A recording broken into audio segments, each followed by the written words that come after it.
Yeah, buddy, it's the Bennington Show. The new Bennington shirts are already available at ibangshop.com. ibangshop.com to get the new Bennington shirt. I'm Ron Bennington. And I'm Gail Bennington. And Gail, it's very, very exciting. The first snow is happening right now. And I didn't know that this was happening, but as I walked down the hall, I just got here in time. Chris Stanley's favorite rock star is 3 studios away. Who's that? Who's your favorite rock star? Jack White. Who's your other favorite rock star? Trey Anastasio. Yep. Really? Yeah. What the? Oh, he's just right down the hall. God. How's he look? Looks like himself. Okay, yeah, that's great. That's last time I saw him. How do you not know who's coming into the building? You're the producer. I understand. I didn't see Trey on the sheets. The sheets are no one who's good. These are not the sheets. These are not the shits. And then, Gail, for you, a little later on, Billy Corgan is down the hall. Oh, exciting. So you each got your favorite rock stars. And our crushes. Are you going to go down and try to get your picture with him? Yeah, I'll try. I'll get Please a pic do. with Trey. Well, then you should switch out with Beats. Yeah. Because I don't know how long it's going to be going on. I'm going to do some research. Well, my mind is going through some changes. And make sure, walk down and make sure that it is him and not just some... Someone who looks like some guy who just opened up a new startup. He's here till 4:45. Wow, it's a long day for you. Oh, wow. So he's doing every show but ours? Just one thing he's in there for a while for. What is they getting their own channel? Remember you were just saying that you hope they get every channel. The Fish Channel's coming back. Oh. So they have him doing a bunch of stuff for the Fish Channel. Oh, all right. Well, he's going to have to take a break at some point. What about if Chris is a guest DJ on the Fish Channel? Oh, my God. Can we please do that? I would love to be a guest DJ. Play a little You Enjoy Myself. I wish I could do that Beatles 4. Yeah, that's your top. Is it your top 4, or is it like the 4 that have meaning to you? Yeah. Yeah. That would be it. Yeah. I would do She Loves You. Yeah. I want to hold your hand. Whatever the first I love the Then after that started to bore me after the first 4 hits. Ba, ba, ba. I always like the clap in that song. It's like, I love a good clap. You know what the clap kind of got ripped off from is the Wondrous film.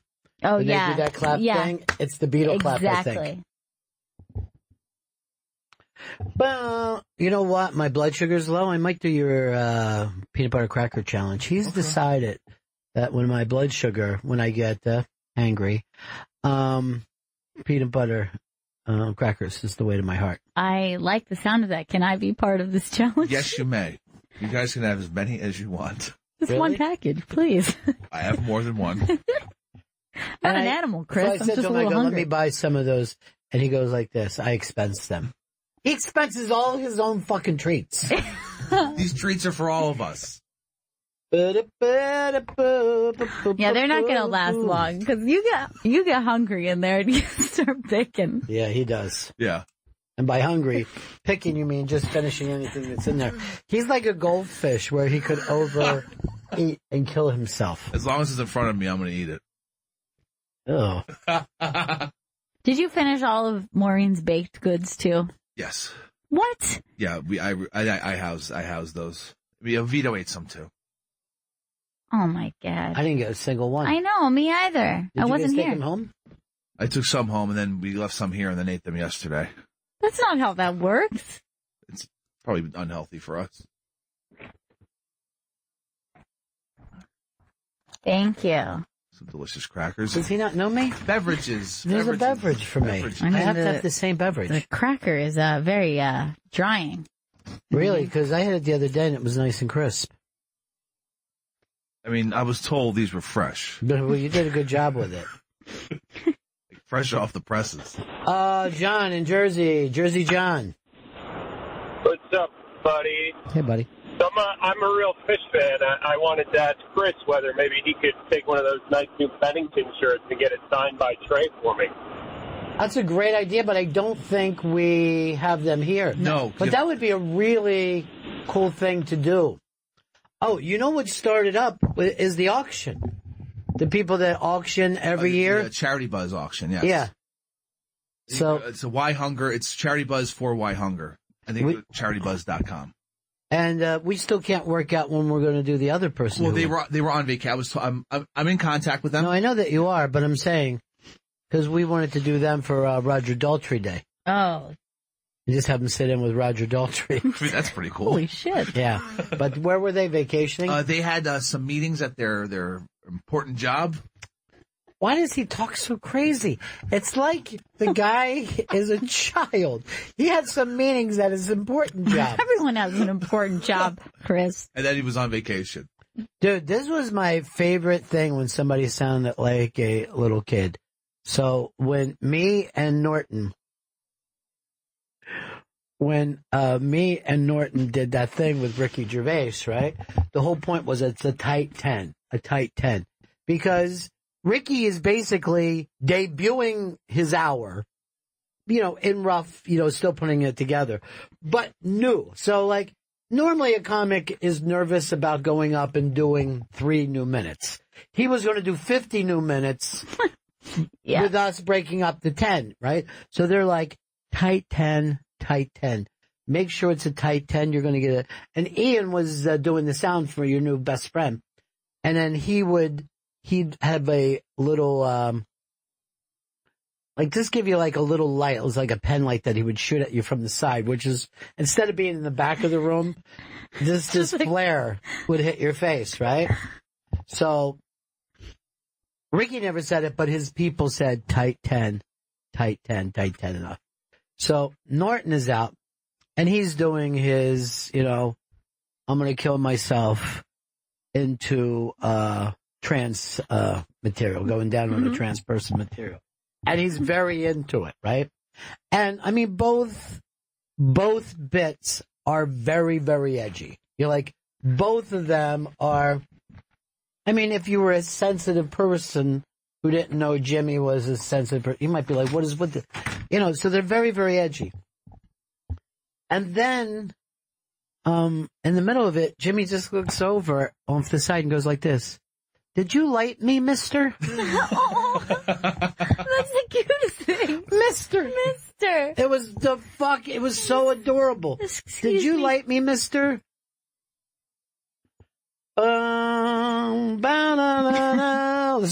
Hey, Earl, been listening to a lot of Jeff Beck. Enjoying myself.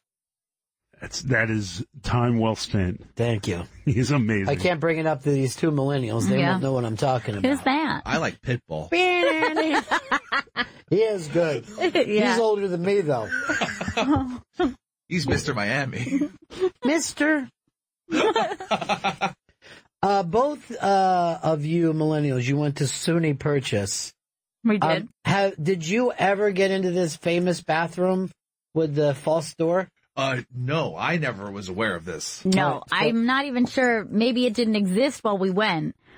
So there is some kind of a false door behind, I don't know, like a towel rack or something there. And they opened it up, and you go into this disgusting room where it looks like they've killed virgins. And you can see that there's a scary shrine in the background. And it's a shrine to Danny DeVito. Leave an offering for our Just Lord. Leave an offering. Danny DeVito. Patron saint of trash men with a cross. Stay weird, Purchase. It is weird. That's weird. Amazing. No, but nowhere weirder than the bricks, and they love it. Now, here's the thing. Were you with us when Danny DeVito got here? Yes, and his daughter. One of the most charismatic guys I've ever seen in my life. Yes. So yes, it's if you're going to build an altar to a celebrity, very good one. I think it was a good choice. Not a poor choice, as they used to call us. SUNY, poor choice. It was really great. I love throwing that out there. You didn't know about this, Chris? I had no idea of this. So apparently it was in the Visual Arts building, in one of the bathrooms there. And I didn't spend a lot of time there, so I wouldn't have known about it. So I'm guessing some of the artists that spent all their time there were the ones building the shrine to Danny. It's shitty art all the way around here. I think there's a skull, I think, to the right. And there's just bottles of Jameson and packs of Marlboro Reds in front of the shrine. I'll tell you what, I know for a fact that that's nothing Hunter College would have ever done. You know what I mean? They're not creative. They're not weird like we are. Well, I did get to see the new turnstiles. Yeah, those weren't there when I went to Hunter College. They keep the homeless people from sleeping in the lecture halls. He wanted to show Daddy all around his old school. Oh, it's so cute. This is where the gyro truck would be, where I would eat gyros for lunch. He also goes, see the bike racks? He would always catch me sitting on there smoking and tell me to get off the bike racks. You really rode my ass. Oh. Who did? You want to talk about it? Goddamn security guards at Hunter College. Oh, my God. They were drunk with power. And you were just drunk from fucking shots. Yeah, over on 68th and... So, that's real weird. It's up on the iBang that, and like you could tell that this would frighten some people. It looks a little weird. It looks a little weird. It seems to me like college is past the age that you should be doing this. This is more of a 9th grade party spot. You know what I'm saying? See a Metro card, some Pop Rocks, you know, stuff he'd enjoy. Scotch tape, cigarettes. Well, first of all, I guarantee you Danny DeVito will get a fucking kick out of this. He will love it. Yeah, of course. Yeah, a shrine in a weird back room behind a bathroom. Yeah. I saw a thing the other day. It was from the Seth Meyers show, and they asked Stanley Tucci, "Were you aware that Pete Davidson had done this weird song about you?" And he was like, "Yeah, people brought it up to me. I didn't understand it, but it's nice. It's nice to have a song." I always think that that's funny when you're really put on the spot. My favorite always was David Duchovny, "Why Don't You Love Me?" And then people were like, "Are you aware of the song?" And he'd be like, "Very aware. I listen to it when I'm driving to the studio."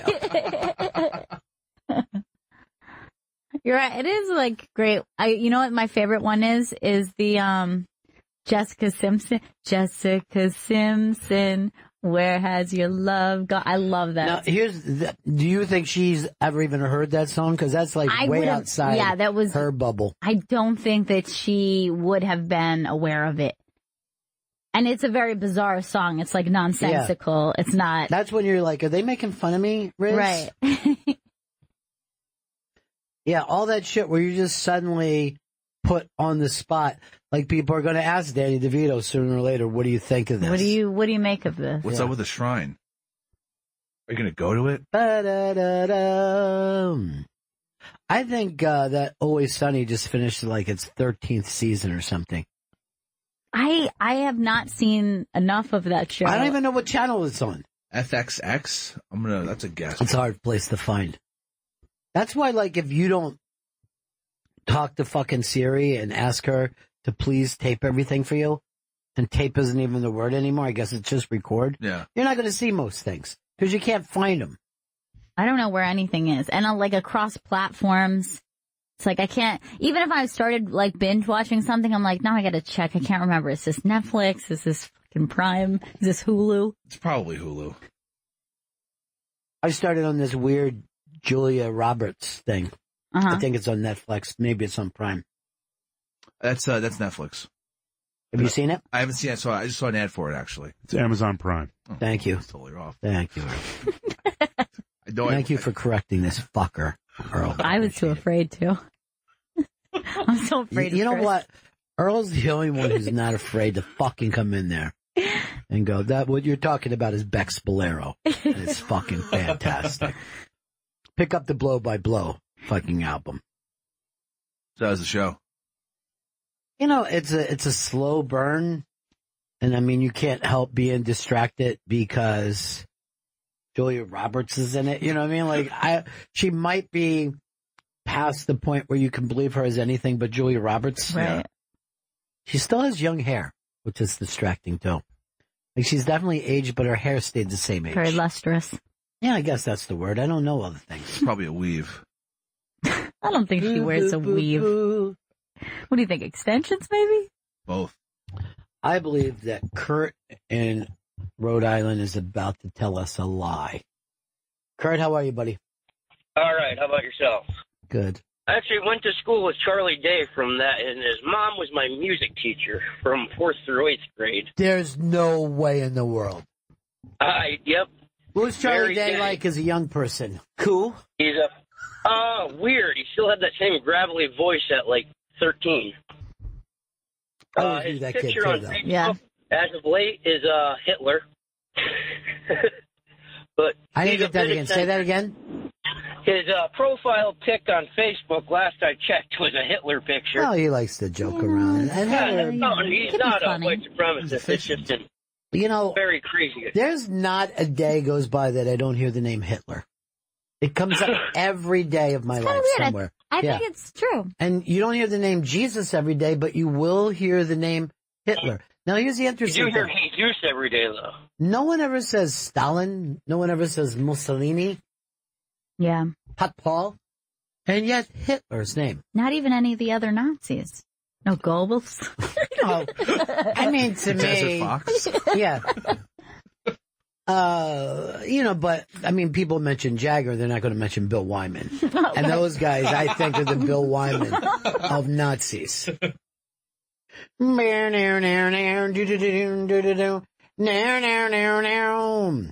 Yeah, we wanted to maybe after Thanksgiving, but start to end the show with a song every day. I like that. Yeah.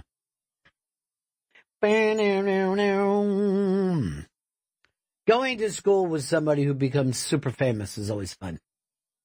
I think the most famous person I went to college with, SUNY Purchase, was Dan Deacon and Regina Spektor. Yeah. I did know them. It was pretty good.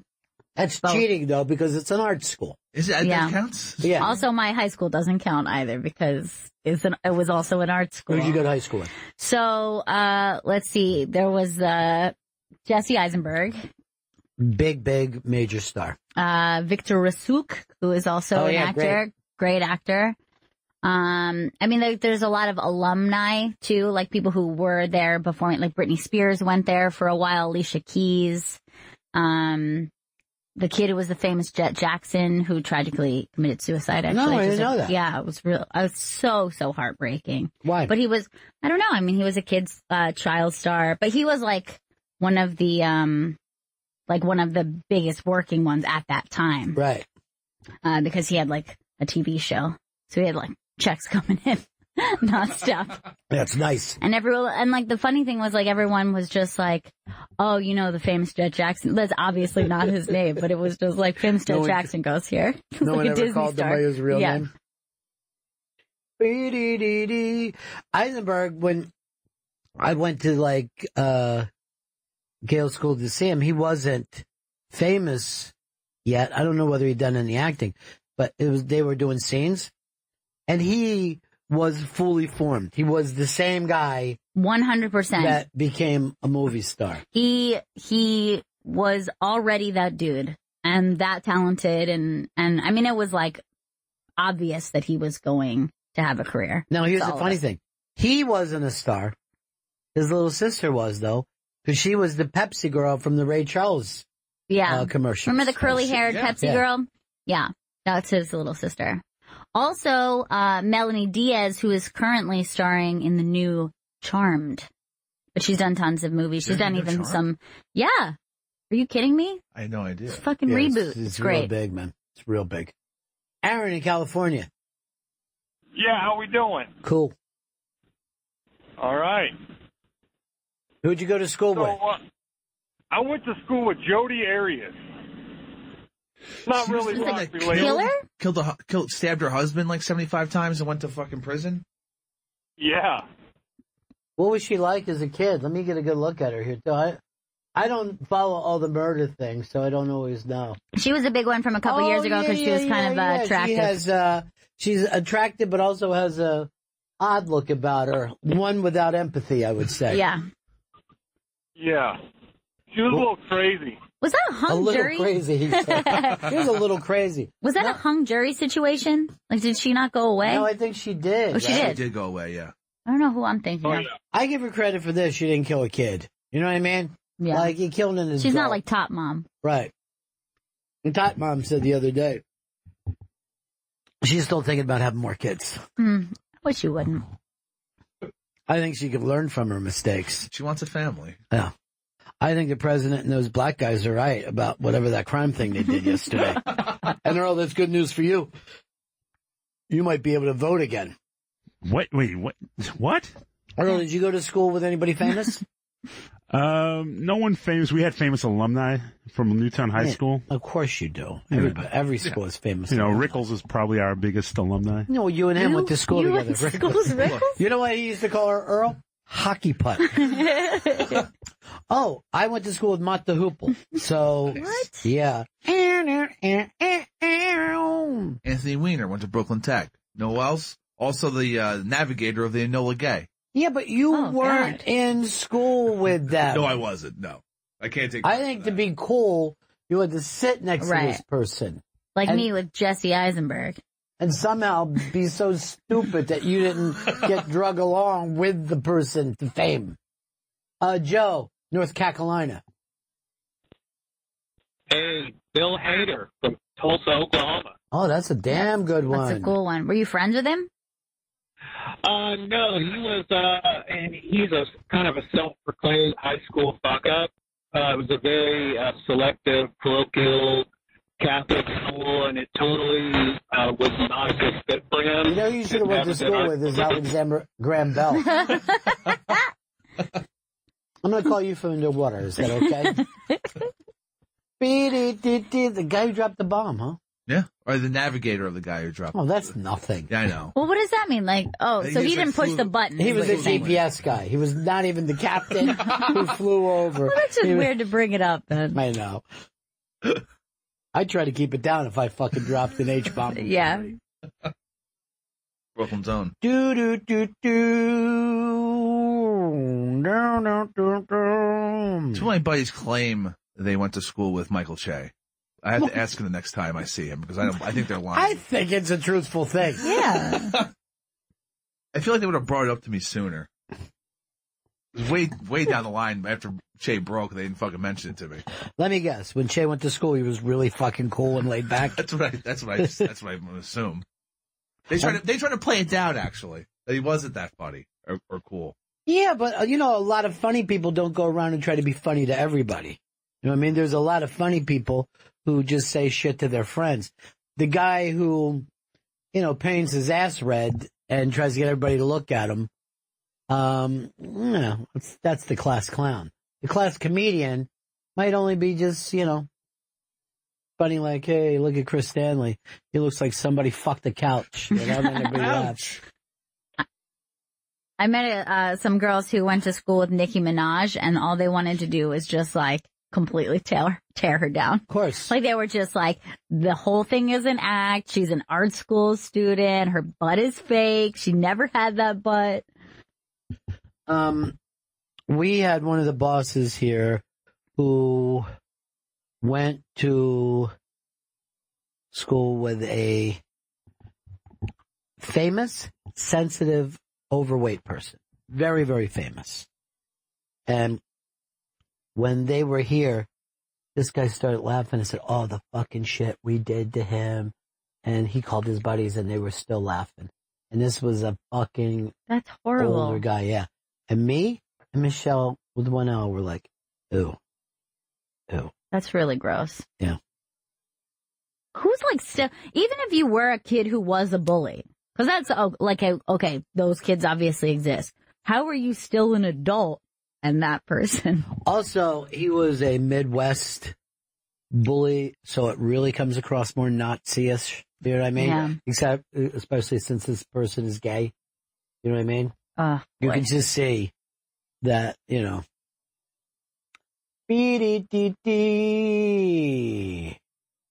Ron in Michigan. What's going on, everybody? What do you say? Well, this person went to school in Pennsylvania. Did your screener already tell you? No.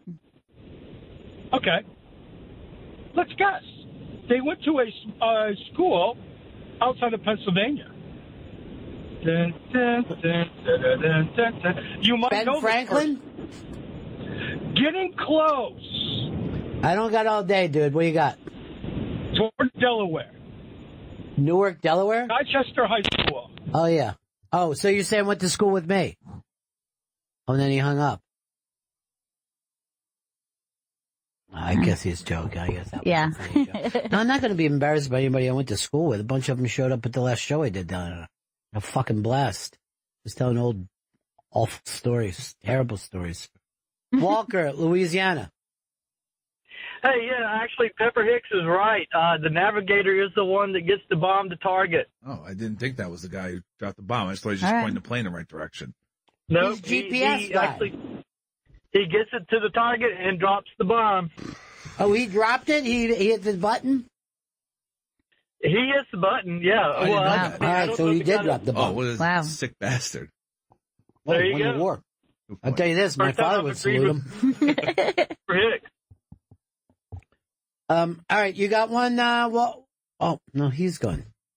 Hey, Andy, in Chicago. Andy, what's up, buddy? Hey, first off, the navigator doesn't push the fucking button. Second off, I went to high school with Tony Vare. Oh, yeah, the famous musician right now. You know, Yeah, kind of Yeah, I know indie about him. stuff. Yeah. I don't know him at all. yeah, I feel like he got a lot of Grammys recently. It was like one of those things where it's like very much cool kids like him, but Yeah, then like he's most people don't know him. Indie darling. Yeah. Let's hear a little bit. All right, here's Bonafide. He had to make up that fucking name. 73 million hits on this one.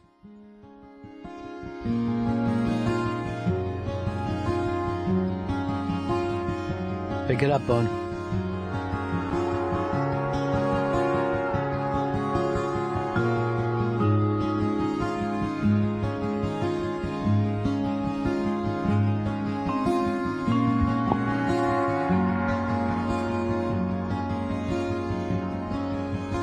That's great, man. I love them. Good stuff. Oh, there we go.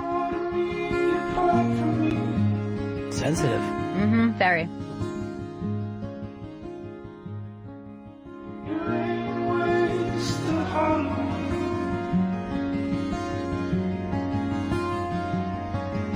You fucked it, friend. It's on its head. It struck the street.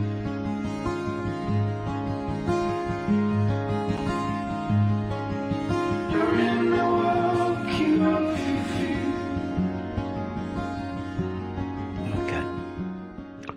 Okay. Hard Rock Johnny's? Bennington's? I already know this one, I believe, Johnny. What's that? Your babysitter? No. I was something that I learned at the something that I did learn at the Bennington Thanksgiving show. I went to college with someone very famous. All right, so you went to Rhode Island, right? Uh-huh. And the same years that you were there? This person was there for 1 year that I was there at Johnson & Wales, and I did not know it until Wait, Tuesday what was night. the name of your school? Johnson & Wales. Never heard of this. Have you guys? Mm-mm. No. Was it Billy White Shoes Johnson? No, that would have been awesome. name's the school But after no, this Did you go to person school was with in an actual- attendance. Yeah. This person was in attendance at the Thanksgiving event. Oh, okay. Was this person on stage? Yes, this person was on stage. Boss? No. Not that old. Um, And they didn't say they were mom? selling shirts in the lobby. Highlight of my night. So, was it a Watch my comedian? shirt. This person tried to be a comedian. Oh, Crazy Jen. She was there when I was there. We maybe even had class together. Now that I look back at it, That is I weird. had no idea that she even went to college. That is weird. You guys don't know this. Crazy Jen has a master's degree. I'm not making that up. I know that she is very child into psychology or something.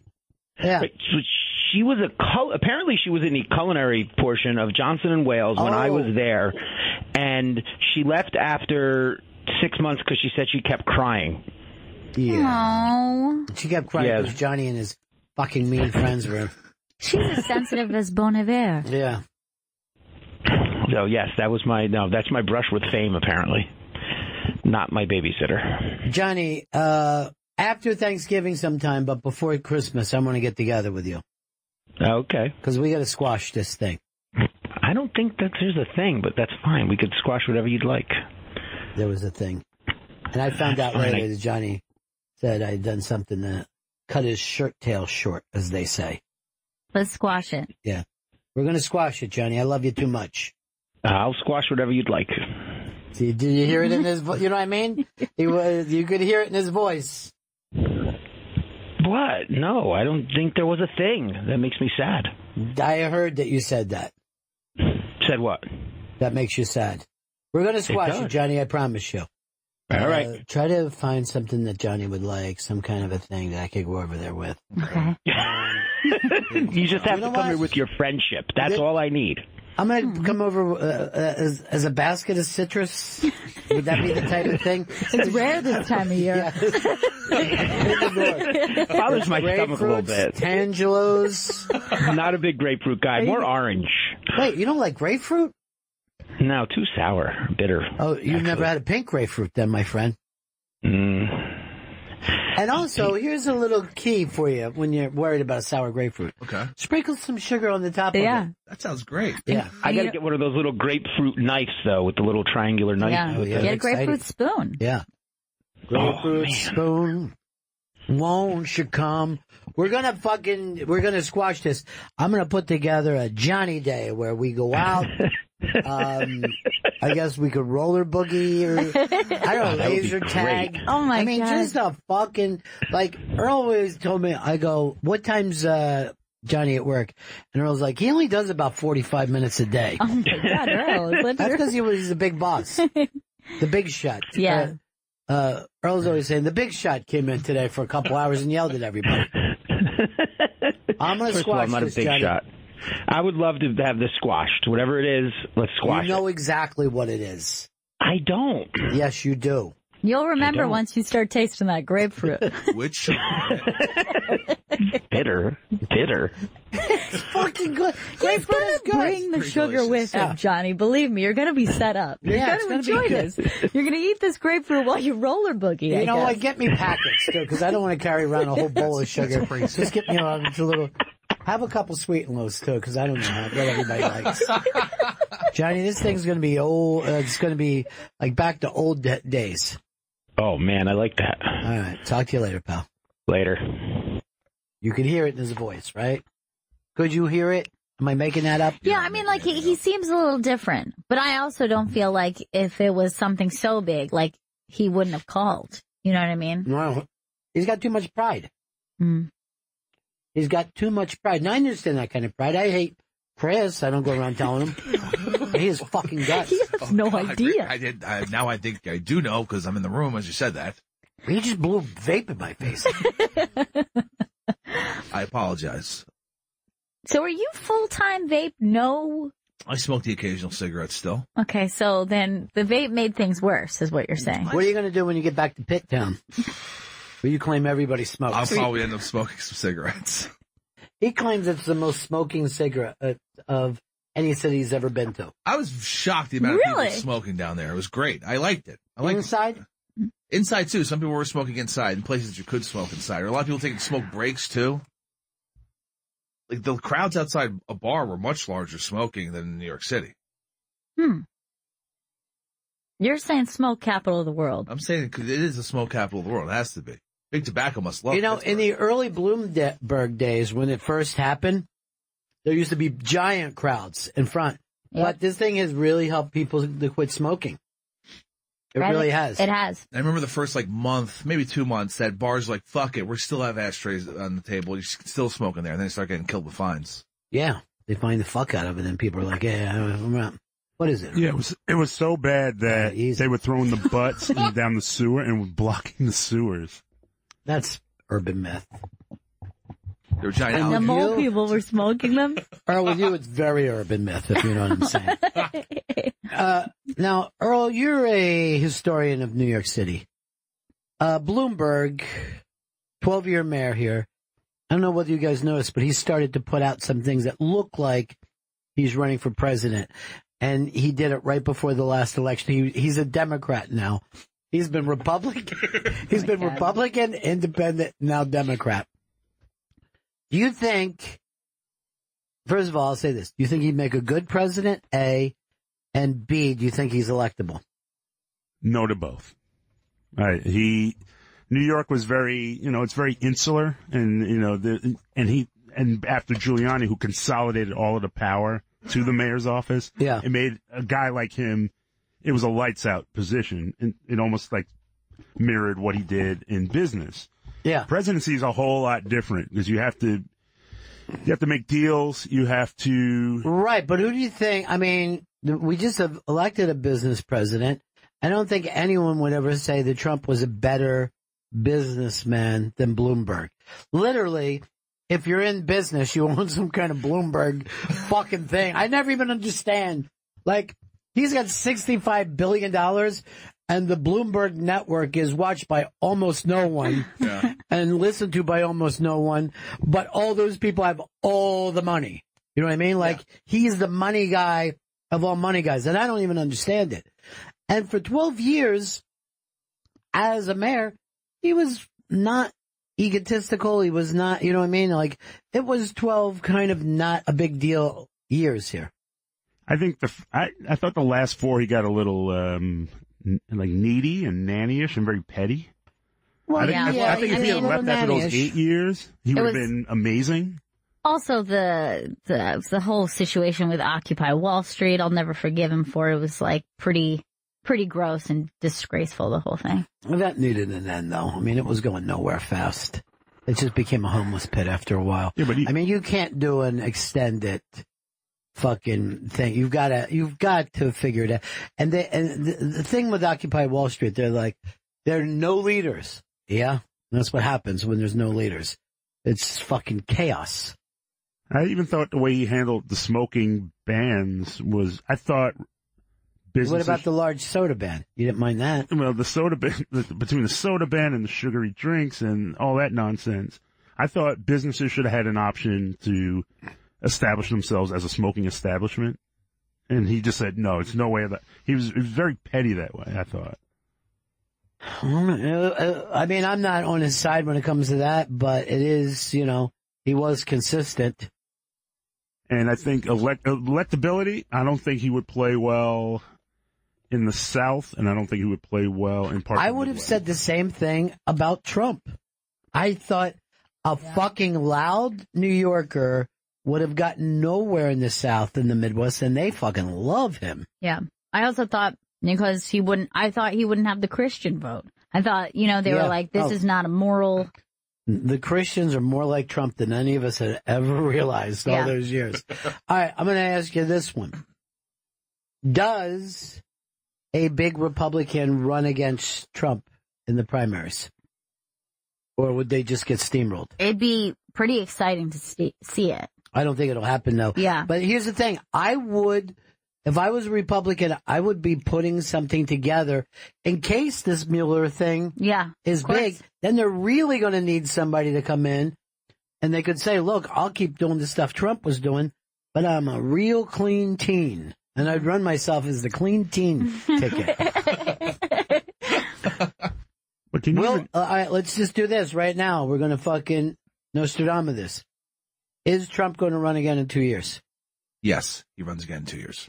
I think 100% he does. 100%. He's never stopped campaigning. I say no.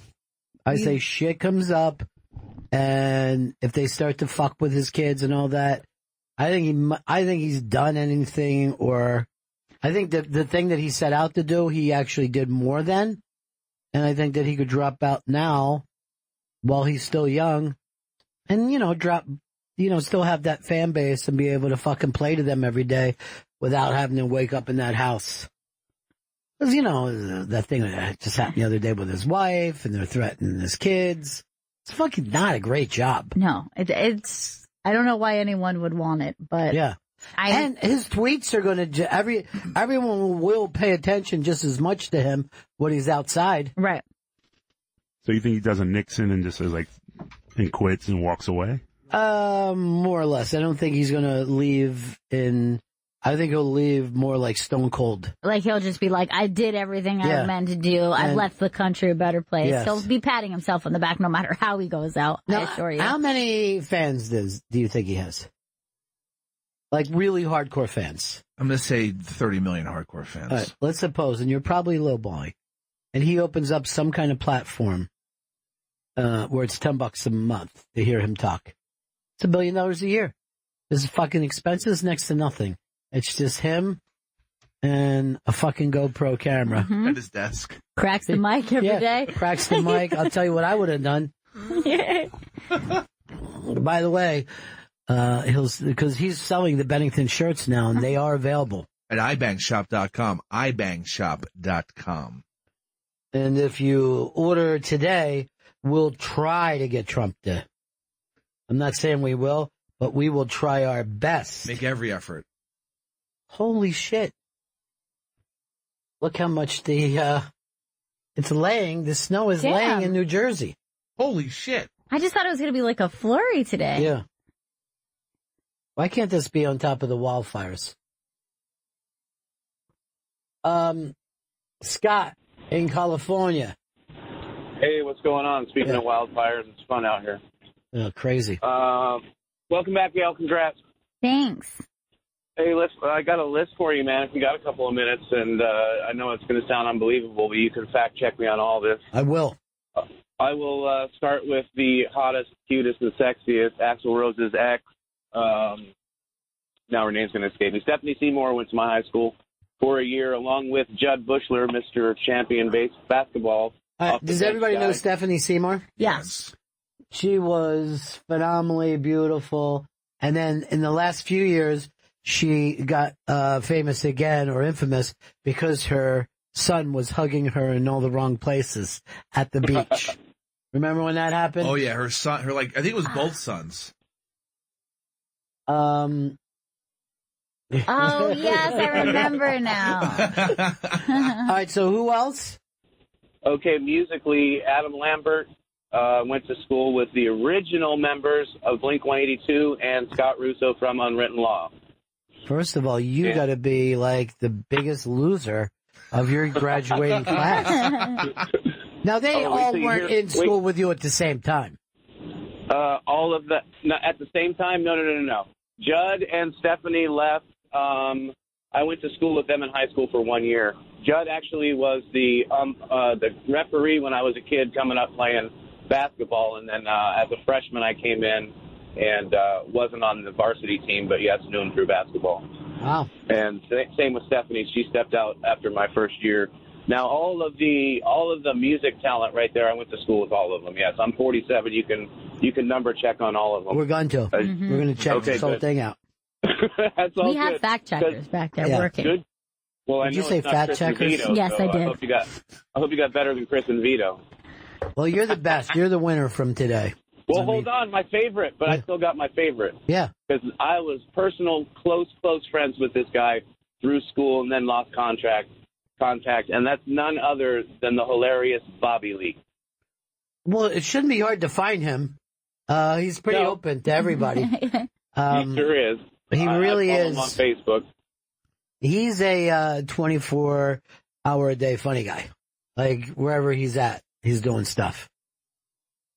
Chris, you excited about going down the hall and seeing Trey? I was told 4:30 p.m. is my opportunity to go. Oh, somebody said that they would introduce you? Yeah, it would be 4:30 p.m. is when that's like a break or whatever. Who went to bat for you? That was VO contacting Liam. Liam went to bat for me. Let me tell you, Liam was so helpful in putting together all of our rock stars for our Thanksgiving show, too. Yeah, Liam was great. Now, here's the thing. I talked to Liam and Leeds. They both played it off like it was nothing. It wasn't. I talked to both of them, and they were like, yeah, whatever. We do. And I was like, no, this was amazing. As a matter of fact, you don't do, is what we're saying.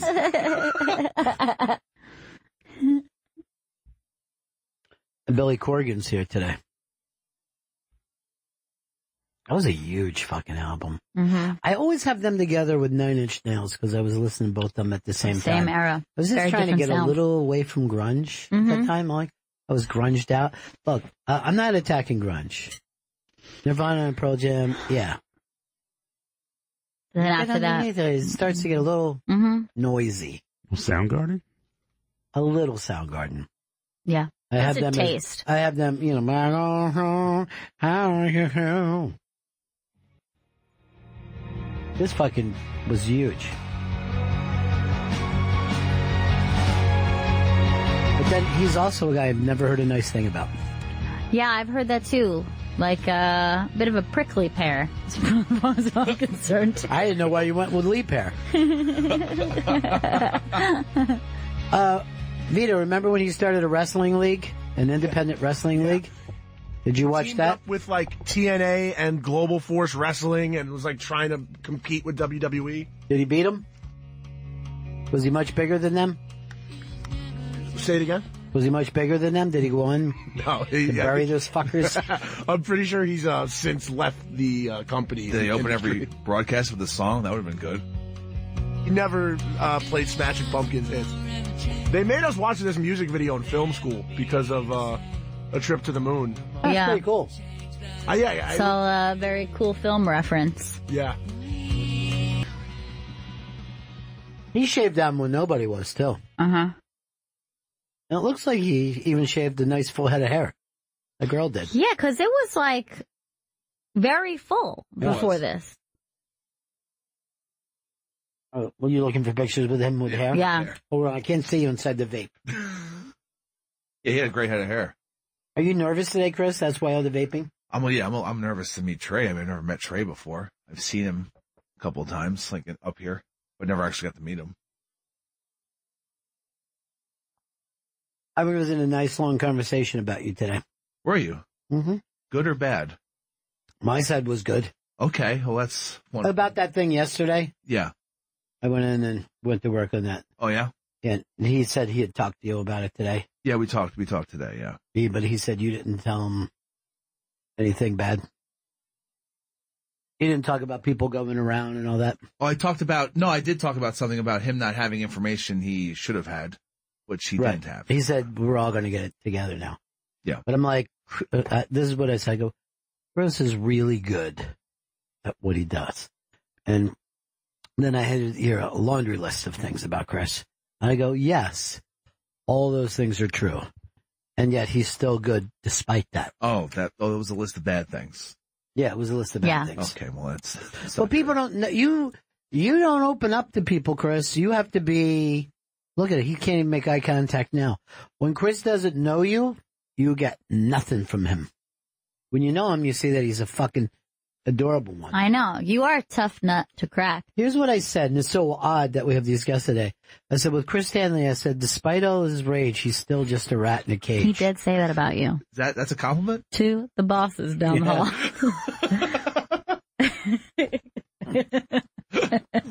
Believe in me. Maddie in Orange County. How is Orange County right now? Mr. B, it's a little snowy, getting a little choppy out here right now in the Taconic. Yeah. I saw you in Poughkeepsie. You were on fire, brother. Well, it had to be with that crowd, right?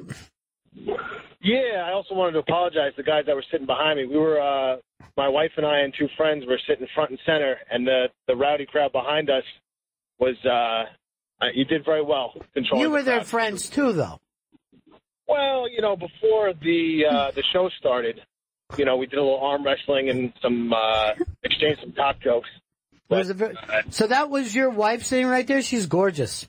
Thank you. Yeah, I definitely above my pay grade. Yeah. That's always a smart thing to do.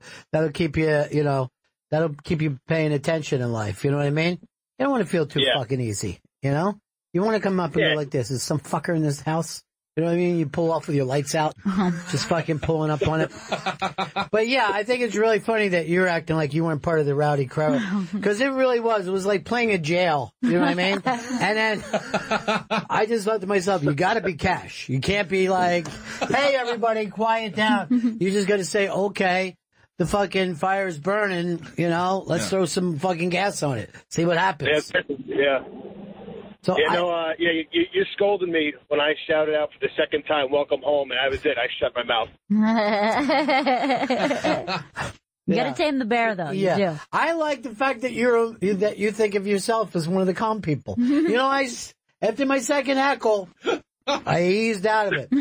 No, you guys were so much fun. Poughkeepsie was fucking crazy fun.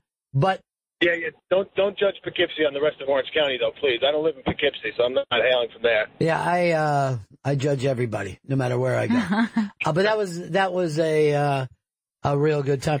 I noticed at Thanksgiving for the first time ever, we had some people yelling out. That was always, a quiet night. People yelling at Voss and stuff, and that's where it's always fucking weird when somebody does that. Yeah. I don't know what the instinct is. I've never done it in my life. I've never yelled. I also don't yell out at bands, random songs I want them to play. I don't understand these people who interact with performers. Dude, one time we were seeing, it was the guys from the band. They weren't calling themselves the band yet. And we were seeing them at a really small, tiny fucking club that had seats, and you could order pitchers of cocktails. And I was very young, and it was a fucking classy night. And my friend Tommy Fermera, fucking Rick Danko had a fucking set list, down at his feet. And fucking Tommy kept going over, picking up the set list and looking at it. Oh my God. And then he would go like this. They're going to do stage fright. They're definitely going to stage fright. And I see Rick Danko, I'm like, fuck, man. Just picking up his set list. Yeah. I don't know what they called themselves. It was before the band. This is my favorite young journalist, Natasha Bertram. That's her name. She's really young. And she's in the middle of everything all the time. Who's she write for? The Atlantic and Business Insider are two. I'm always I wonder, because I think it's she's on MSNBC so much, I think they also have to pay her. Right. I don't know how that works out, but some people, whether it's Fox, they have their own you don't see them on all the channels, but they have to be ready, whether it's Fox and Friends or fucking 2:00 in the morning. Yeah, 100%. They're on call for it. And for their idea of breaking news. Yeah. You're I don't know if this is worth the, Now, the one I can't stand is CNN, because they will literally have 12 people on at the same time. Yeah, it's too much. Yeah, I really and you see that they've been trained to sit there when it's not them. Yeah. And I'm like, this is... And the giant split screen, where there's fucking 8 people on looks it. like Hollywood Squares. And how annoying is that? For the same reason we just said, they say, oh, we got to get all of our talking heads here. We got to get everyone here. And then maybe you say 2 sentences? Yeah. That would piss me off. Unless you know you're making a nice fucking salary for it. Right. Then I'm like, whatever. Would I just get paid per word? Craig in Kingston. Craig. Hey, Ron, I was at the show. I was on the front row in front of the lady that just kept screaming Nike. What the heck was that about? It still blows my mind to this day, and every time I just say Nike from this point on. She so she yells out Nike, and then I have some fun with it. And I go, why would you yell at Nike? I knew, but most people that was the sneaker. And she goes, your story. Go ahead and talk about it. There you go, Nike. Yeah, that's what it was. So here is the thing. And this was many, many years ago. I saw one of these in Jersey too. So these were around, but they used to be called Nike sites. See if you can even find that, Chris. And this is places where they would have missiles around the time of the Cuban thing. And there would be buildings, and they would shoot missiles from there. Well, they had, done away with them by, the, I guess, early 70s. And in my place, in the old Nike site, you can see if you can see one from either Upper Chichester. But so they had made it into a special needs school, right? Mm-hmm. So this goes to show you, because now, of course, you can't say a lot of the, there's words that you can't say when talking about special needs people. And everyone acts like, the R word is the worst word ever. But in my town, you were called a Nike if you did something stupid based on Nike's site. And we would get in trouble. We would be in detention or even suspended if we were caught calling each other Nikes.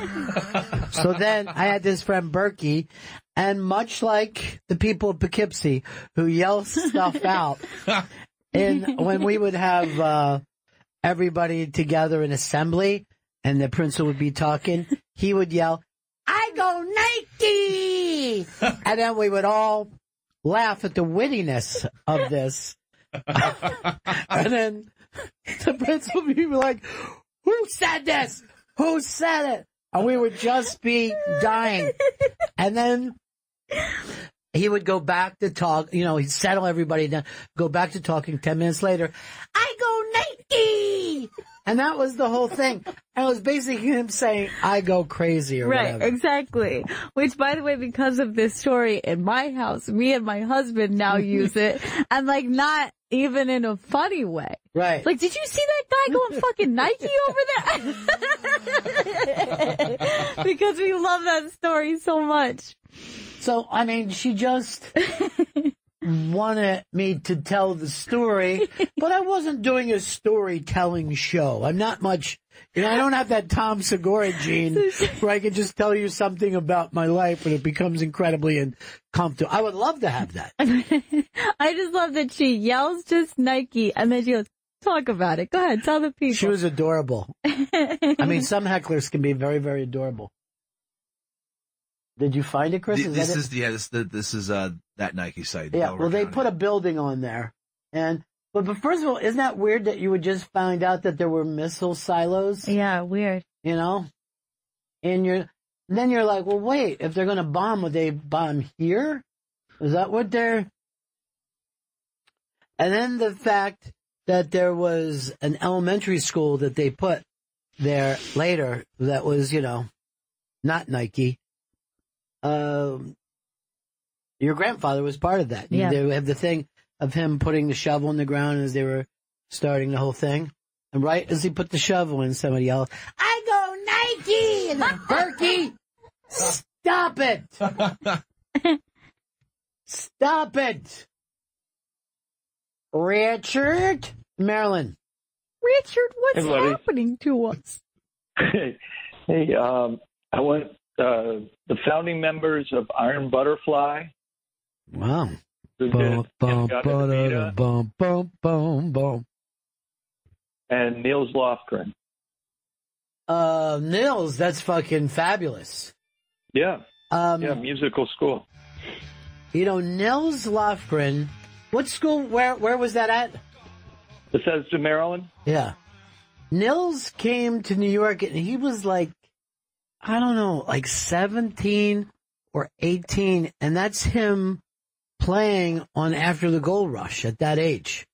One of the fucking great albums of all time. He was that young. Wait, what's going on? Oh, that's so cute. Watching the snow. Wouldn't you be mad if your mom took her out in the snow and had snow stuff Her on? first snow. God damn it! I'd go Nike. Now, the thing is, if enough people say that, it becomes hurtful. I know, that's the truth. That's the whole fucking thing about words that's so weird. Well, yeah, it's it may seem less bad, but it's not. I'm still saying the same thing. But Tom Segura's point is, you don't say that to the people that are doing it. You know what I mean? Or do have that affliction. Yeah. You say it about people who don't. Right. Somebody for wearing a shirt that doesn't match their pants. Right. You look Nike.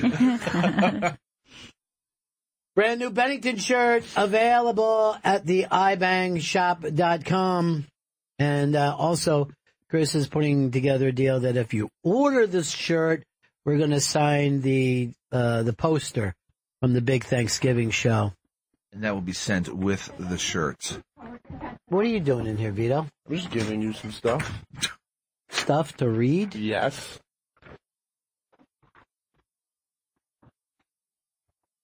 weddings, vacations, birthdays, all of the important moments.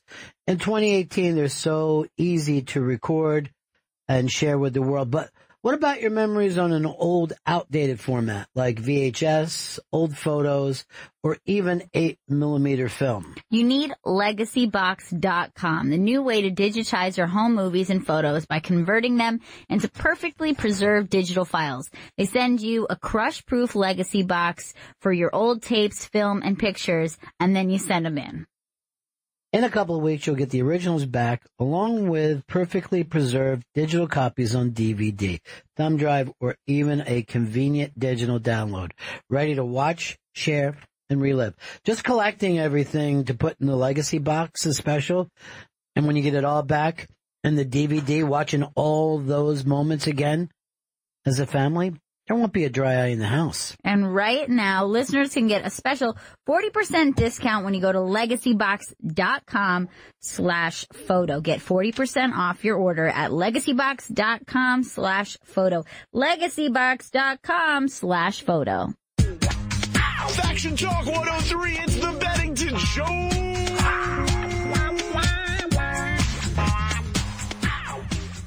If you're like us, and you love popcorn, but hate the way it's served hot, well, we have some good news for you. Frozen popcorn. Popcorn so cold that you'll swear it's ice cream. Fresh popped ice cream, that is. It's Jerry Gold's frozen popcorn. Jerry Gold likes it cold. Popcorn as cold as an Arctic winter. Jerry's secret is that he only pops his corn in refrigerated trucks on the way to your grocer's freezers. It's warm until it hits the saliva of your tongue. Once you've had it cold, you'll never go back to the old way. Hey, Dad, the latest superhero blockbuster is starting on Netflix. Where's the popcorn? It's in the freezer where it should have been from Jump Street. We've ruined our lives by eating hot popcorn. Well, no more. It's just Jerry Gold's frozen popcorn now and evermore. Available at cool stores and bodegas everywhere. Jerry Gold? What's going on over there, Earl? You cut off Jerry Gold's frozen popcorn. You gotta bring it down now, young man. Bring it down. That was my fault. That was the out cue. No, there is no out cue for you. The out cue is when you see me walk away from the microphone. That's the out cue. When I take my coat, put it on, and head home. Out cue. I also want to mention one more thing before we get into this. Free streaming is back starting today. November 15th, Faction will be available free on the Sirius XM app. Right now through November 26th, you can listen to Sirius XM free satellite radios on the Sirius XM app, and for the first time free on Amazon Echo and Alexa devices. Just download our app or go to SiriusXM.com to listen to your favorite channels. I said today, because it wasn't. Is this today? This is today, yes. Okay. Yeah, this is today. Gotcha. Well, that's very fun. It is fun. Hey, Craig. Craig, hey, guys. Yeah. I've been listening to you for about a year now, and I really enjoy your show. Thank you. It makes my day. I drive a truck, and so I spend a lot of time alone. Yesterday, I blew a little bit of Coca-Cola out of my nose when I heard about the spinach dip on Monica with grass. Yeah. That was something else. I blew some Coke into my nose. We're all on the same page here. Hey, when I was, I think it's in the 80s, so I was at a military base museum and saw a Nike missile, okay, and it's actually quite an interesting-looking piece of equipment. But I went home and looked it up in a dictionary, if you know what that is. It was a book that he went through. And Nike was the wing goddess of victory. Great. Right. Yeah. Okay. And so those little swishes you see on all that Nike gear and everything are the wings. You know? Yeah. It's one of the most famous logos of all time, just the swoosh. And it goes to show you, like, with a logo, you want to make it simple as possible. Yeah. I'm always amazed how somebody could do something so simple and then it gets known forever, like the Apple from the Apple. That little logo is just the bite out of it turns out to be, genius. That's probably the thing is like you kind of want your logo to be something that even somebody who couldn't draw could draw it. Right. You know what I mean? Like, this is the other thing that gets to me, and I cannot believe it. But Chris, you ever see like the babies have those things that are just over their faces and they can play with it, they can turn it. It's just like little. You have no idea. Earl, do you know what I'm talking about? Have those little, I don't know what the name of it is, but they don't little, have a name. It's like, there's like a toy bar bar. So they can bat at things. It looks so cheap and it looks so stupid. You know what I mean? It almost looks junky. And I'm watching Gail, she's putting the baby down under it, and the baby looks up and acts like she just got dropped off at Chuck E. Cheese. She was so ecstatic and couldn't wait to do that. I'm like, how do you know what's going to please a 3-month-old, right? I know. It's weird. And they must have been working on these things this hasn't changed much since I was a baby. You know what I mean? Those same stupid things have been there my whole life. Right, but now there's like an actual it's much bigger market now for things that are like baby needs and baby toys. Right, and but I'm like saying those toys, why would that baby she doesn't try to slap at your face or your hat or something, but those toys, she was like literally freaked out like she was walking into Disney World. And it's like they know the exact colors, patterns, everything. Textures very, very big. Yeah. She's big on the soft books, like the crinkle sound. Yeah, I saw that Fez gave you one of those. He did, yeah. Which one was it too? It was the Itsy Bitsy. It's a Bitsy Spider. Yeah. I want to read her that one. They're called mobiles. What's that? Mobiles. Yeah, well, it's kind normally, of a mobile. But because the mobile kind of goes over the crib. Yeah. But this would be like a toy bar that you would put on like a baby's seat or on their stroller. And like the baby, when that little mobile that you had, I heard the baby go like this, ooh, mama. What? Could this really be the end? Stuck inside this mobile. That's it, Chris. Yeah, like a toy bar. That's literally the thing, a toy bar. And the fucking baby loved it so much. She's crazy about it. That thing that you were doing yesterday, teasing her with the doll, too, was hilarious. Here's another thing that was like most brilliant invention. So there's this thing called the Wubba Nub, and it's like a pacifier and almost like a little beanie baby on the end of it. Never heard of it. So she has her monkey that it's like her signature thing. The reason, though, you see it and you're like, oh, it's just like a stuffed animal attached to the pacifier. What's the big deal? Look, that's her exact monkey right there. That's her, like she's never not with her web. So the thing about it is they can't really move their hands so perfectly where they could pick something up and put it into their mouth that is small. But this whole idea of this is that she can grab the toy and push it up to her mouth. So now she can take the pacifier in and out of her mouth. Where, like, she couldn't do that with, like, a small, old-school pacifier, just like a small one. I never understood that. It's genius. Yeah, it is. It's genius. Yeah. You figure out what makes babies' lives easier. You would think it would just want an app at this age. You know what I mean? Like, just to be like, oh, I've got a little app here. You know what I was thinking? This is something that was bugging me the other day about the difference between youth and the older generation. Bugs me every day. Was there always generation gaps and felt so strongly like the way we have now?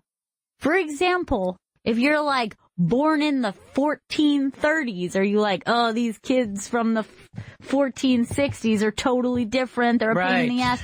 What are they doing with boat oars? Like, what, like, has it always been this way, or does this come from, like, how rapid technology is changing and youth culture? Is this a new problem, or was this always a thing? You know, here's the thing. First of all, I think children used to want to be adults because childhood sucks so bad.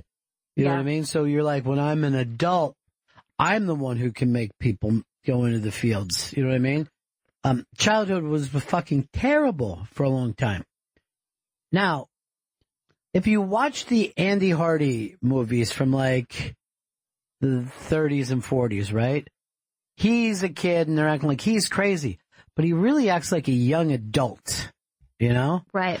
I really think that the 50s was a breakout time because kids did not have a war and they weren't working in the factories. They literally had free time. You know what I mean? Right. So I think the 50s, although I think people have been jealous of young people forever. It's a hard thing to go, now I know how to do that, and they're the ones who get to do it. You know, like, one of the reasons I think people are jealous of the young is that once you're out of it, it looks so fucking doable. You know what I mean?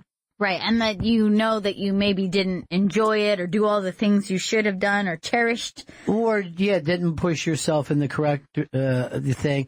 It's the first time in life that you're giving in to fears that are going to affect the rest of your life. But is the change of technology the key to why because we start to feel outdated? You know what I mean? Like, already, young people, there are so many things that they know how to do and shit that they know about, and I'm just like, how am I already that person? Like, I'm totally pushed out. It's weird. Yeah, but that can also happen now within 5 years. Exactly. It happens very quickly now. It used to be, I don't know what these kids are up to with their music. But now, the fact that the way, and here's the other thing. People are always stupid in believing that the technology is going to change things faster than it does. So, like, about 7 years ago, everybody was screaming, oh, it's social media. Social media is going to drive the marketplace. Does anybody think that now? Does anybody, you know what I mean? How many people have really turned their Instagram into something? No, it's very rare. It's very rare to actually be the person to turn it into money. And most people thought that was going to be the gateway. Yeah. And the people that do it, it's crazy, like, that they're able to do it, but there's so few of them. Yeah, because there's like, the Fat Jewish makes money off his Instagram account, but there's a 10,000. Watch your language, man. That's his name. You don't need to call him names, so. There's probably 30,000 other Instagram accounts that are just meme accounts that, no one knows about. 30,000? There's a lot more than that, more dude. Than that, yeah. You just showed yourself as being an old man. Jack in North Carolina. Hey, Ronnie, how's it going? Good. Hey, I just wanted to say that generation gap has been going on for a long time. There's actually been documentation that says back in the Puritan times that, everybody was worried about the next generation coming up. So it's been going on for a long time. Well, I mean, everybody has been. I think you go even way back. I think there's a thing with, like, the ancient Greeks where they said, I'm worried about these kids and their music and all that. And, it does have, it always has been there. But generations used to last longer than they do now. Julian in Dallas. Hi. Yeah. So, Confucianism, I don't know a lot about it, but in a broad overview of it, this is supposedly the main problem that caused Confucius to come up with his ideas or to come up with a societal way of being where there wouldn't be a generational gap, or that the next generation would want to be such a way that they wanted to continue what was going on in the last thing rather than rebel and be a new thing. That was just... I mean, I do think rebellion is all part of progress, you know what I mean? Right. Look, I'm doing this thing, and it's going to play tomorrow, and it's basically about the fact that, comedy changes, and there's a new sensitivity, and that's going to run on tomorrow's show and throughout the weekend. It's called That's Offensive. Can Comedy Survive the New Sensitivity? Big J. Okerson, Lisa Traeger, Ari Shafir, Yamanika Saunders. But there is no turning back when people decide what words can no longer be said. And I've had people say to me, when do you think this is going to swing back? And I go, it never does. It's just going to change. Once you make the progress, it doesn't swing back. Yeah. And it's odd. If you go back to the 80s, the number of stuff that comes across as highly homophobic I didn't think batted an eyebrow back then.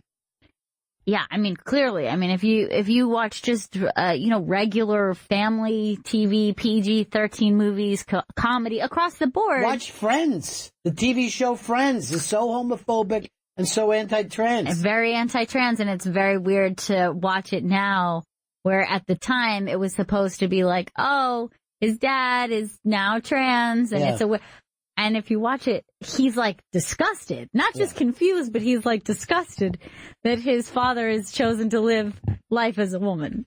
I was talking to a very famous comedian the other day, and Bill Hicks's name came up about, we were talking about brilliance. And he goes, I went back, I tried to listen. And he goes, I can't, it's too homophobic. I'm like, but it wasn't then. But I get it now. Yeah. I get it. So, that's another thing with the generation gap. Like if you go back and watch All in the Family, everybody loved Archie, but he really was on the wrong side of history. Meathead, the idiot, turned out to be, right with everything that he said. Yeah. You gotta go pump? Yeah, I gotta go take care of something. Just say so. Don't make the pump sign at me. That weirds me out a little bit. If someone else is in there pumping, do you walk out or do you pump? Don't come on. You're trying that. I see what you're doing, and that's so weird. I'm curious. It's misogynistic. That's really Guess weird what? and gross. And remember, we're taping this. And more than anything, I think it's incestuous.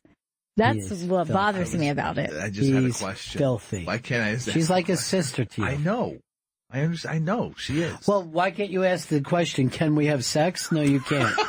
I'm not going to ask that question. You want me to have sex with your girlfriend? No. Then stop it. All right. When you go into the bathroom and someone else is peeing, you guys start rubbing each other's dicks. Only once. Chris, what are you talking about? You've never used a urinal. No. You're fucking pee shy. I have to also have a lot of stomach issues also. But every single time, you never go in just to pee.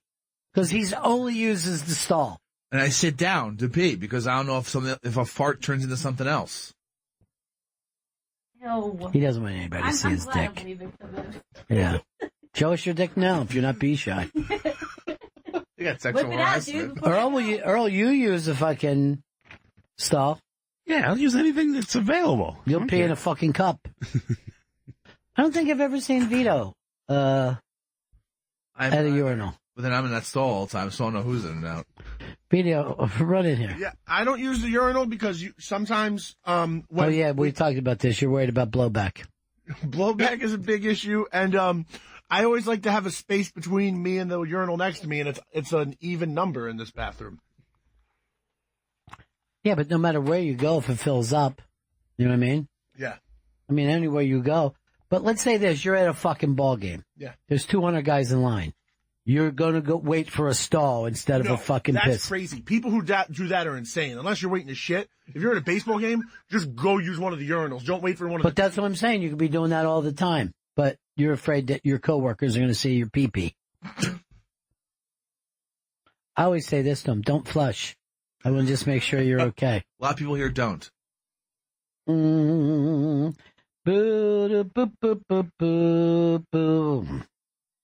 Now, we send Vito in here, will you please? Vito, enter the studio. Anthony in Iowa.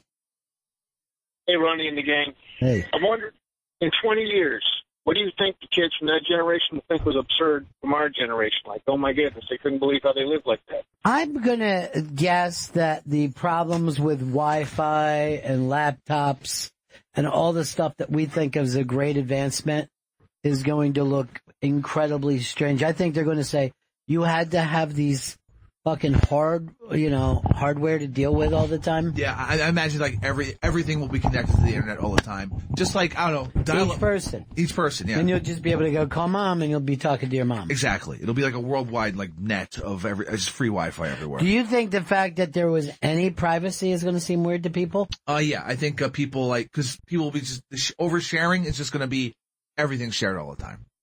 Which means no one is going to be as embarrassed of anything, right? Yeah. Yeah. We're what do you heading think, in that girl? direction. I still think that, 20 years, I think they're going to look at any type of ownership of, any data. Everything is shared now. Everything is streamed. And you go, wait, you own an album? Yeah, but do you think in 20 years they're going to look back and go, oh, you guys had black people then? You know what I mean? Like you made a big deal out of that? I would hope that race is kind of... I think all the races are going to come together as one. That would be kind of cool. I think everybody's going to look like our friend Julian in L.A. Yeah. Nice, light brown.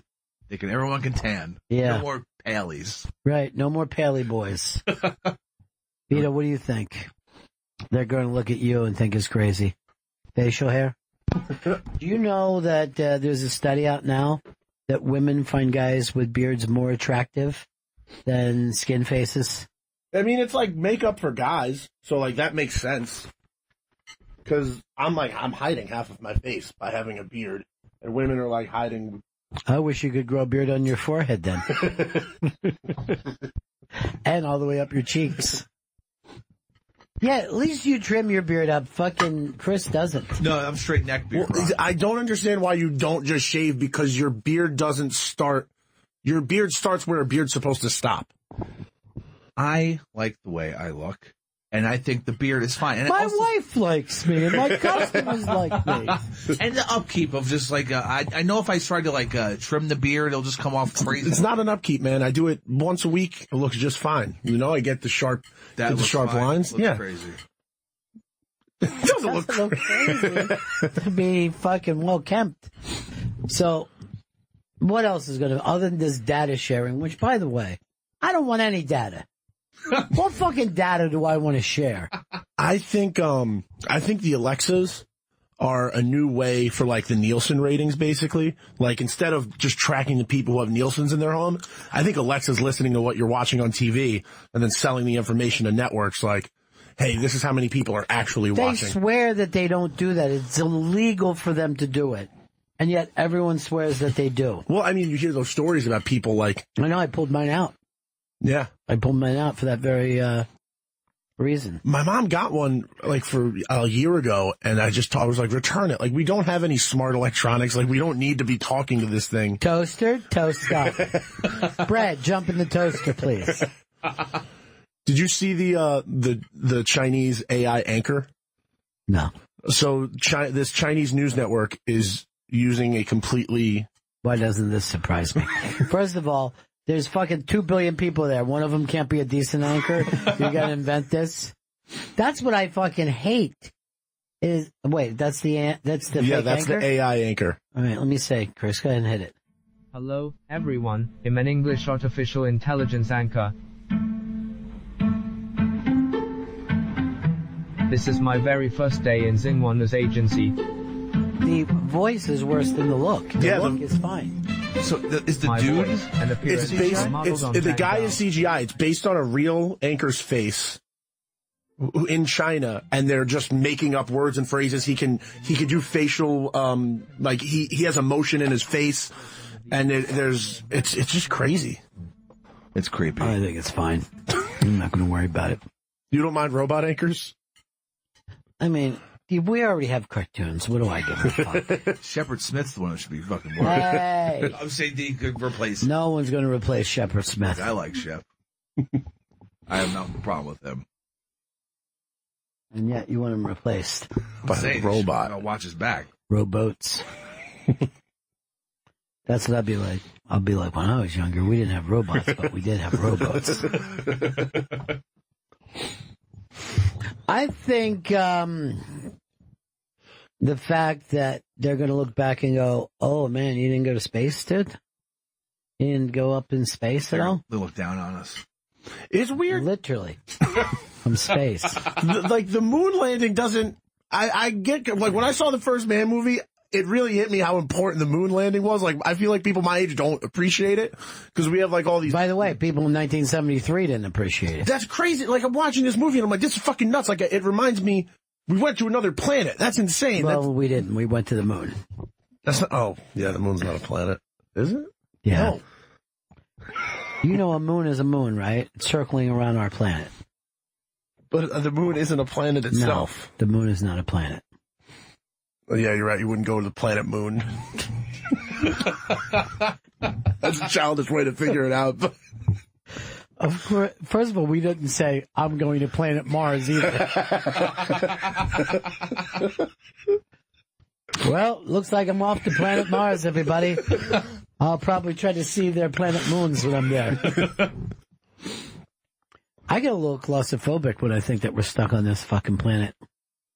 And when you see how much breathable air there is, I just want to lay on my back and try to calm down and breathe it all in as much as I can. Oh, no, but going out into the vacuum of space would freak me out. Once you're outside of the atmosphere, there's just fucking nothing. You wouldn't go into space. I think at the, breaking the out of the atmosphere, breaking off the planet and realizing there's no fucking everything I want is back there. I feel like you were heading somewhere good. I don't know. I'd ask them to turn it around. You were a second away from describing it as breaking the fourth wall. He's never said that in his life. All right, what if you found this out, Chris? That there was some kind of ship that you could go to a new planet and start civilization there. Okay. You wouldn't want to do it. Now, we are going to put you to sleep for, let's say, 280 years. Holy shit. So everyone's dead back home by the time I hit this new planet. You got nobody here anyway. Good point. There's nothing for you to feel bad about. I guess I'd be the perfect fucking person to go on this ridiculous. You would get so space crazy so fast. Kill everyone on the fucking ship. Don't wake me up early. Don't wake me up first. We could just call this movie Alien. I would love to take the 250-year nap. That sounds You great. would fucking wake up like, oh my God. That was amazing. Eyes are crusty. That was a good sleep. I'm going to sleep for another couple dozen years. Wake me up in 12 years, please. When you guys got this whole civilization up and running, just and fucking That drag would my really ass be out. nice. Fucking weird. Earl, would you go? Absolutely. You'd be on your way. Yeah. Me and Earl. I gotta go to space. I want to. Earl would wake up and he'd have an afro. And he'd be like, oh my God. I need 180 years of my haircut. How about you, Vince? Yeah, I could go do a civilization. I could be into that. Just a new planet, new me. New planet, new me. Well, here's what they were saying, and I've never seen this in a sci-fi movie. But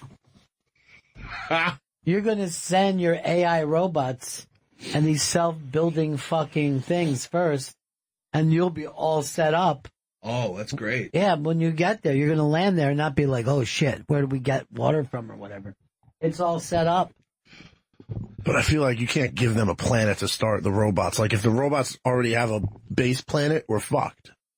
Fucked? Yeah, we're fucked if the robots... They're going to be builder robots. But you think if they build a planet, they know the whole thing, then you come there and they're like, we already know where everything is. You're fucked. Let me ask you this. When you're sleeping at night, does your car go driving down the road and doing shit without you? No. That's a fucking piece of metal that works for you. But this is how the robots start their revolution, per se. Revolution, per se? Are you trying to appear dumber? No. This isn't school. You don't have to say revolution, per se. So they go up there. They build this whole planet. You program these smart-ass robots who are going out there and building a whole world. So they're already fucking, like, geniuses. They're not geniuses. They've been programmed. Is your computer a genius? I mean, it's a pretty smart computer, isn't it? Like, But it's useless without you. You're the one operating the computer. I think you're putting too much into me. That's just sad. I think you're being really wacky today. It's like you want to have like you've seen people make points. Per se. So you want to be that guy that blows our mind? You should be up milking yourself next to Gail. You're that dumb. You sound like a nursing mother. She'd come down here and punch me right in the fucking forehead. So, what's your point? You're afraid of robots. No, I'm afraid of robots if you're giving them a planet. Like, that sounds extreme. You're not giving them a planet. You're fucking sending it there, and it's doing the work for you. It's fantastic. They're making it habitable. Based on your plans, not their own. They're not driving around looking for wood. These are basically self-building buildings. But what if they become self-aware? They're not going to fucking become... First of all, we'll have that figured out by the time we're sending fucking builder bots over to goddamn planet, whatever. He's trying to fucking say... He's heard these things before about self-awareness, and he's dying to be thought of as smart. It's not Skynet. It's just Builder Joe or whatever we're calling this fucking thing. Let's call it Skynet. Let's just fucking I'll freak people out. Let's risk it all and just call this Skynet. Oh God. You're one of those people that are afraid of robots? Yeah, I mean, I don't trust AI. Like, I don't trust Alexa. I don't trust Siri. I took Siri off my phone. I don't like the idea that they're listening to everything we say. But they're listening to everything we're saying just to sell us shit back to each other. Hi. No. Siri? No. Vito Calise is stopping everything. Stop. Please look into him. Frame him. Okay, Google. Isn't yours Cortana? I think it is. I don't know what the fucking... It's terrible AI on the Samsung phone. Probably a new phone. Hey, Boo, boo, boo, boo.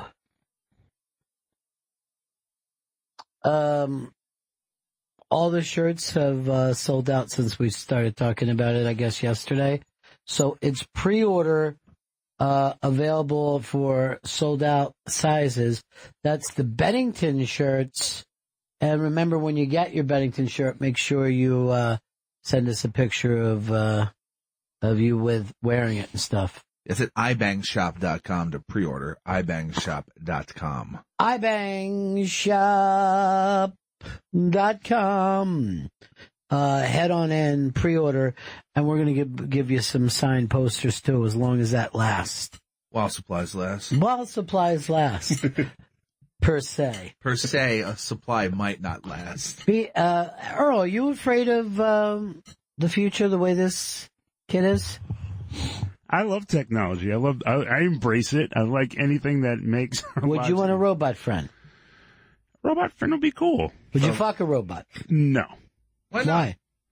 Because humans are a lot better. Yeah, not all the time. Yes. I'm not saying you, like, fuck a robot when you got a woman, but when you don't. No. That's you go to Club Med by yourself now with a robot. What about you, Chris? Yeah, if I was single, I'd be banging robots left and right. What's the big deal? What do you mean if you were single? You wouldn't think that a married person can fuck a robot? It's a robot. No, yeah, a married person can fuck a robot, too. All right, so why you bring up the single?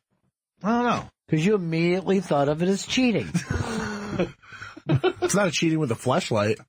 Wow, yeah. It's just a big fleshlight. First of all, any robot, banging a robot would be less humiliating than banging a fleshlight.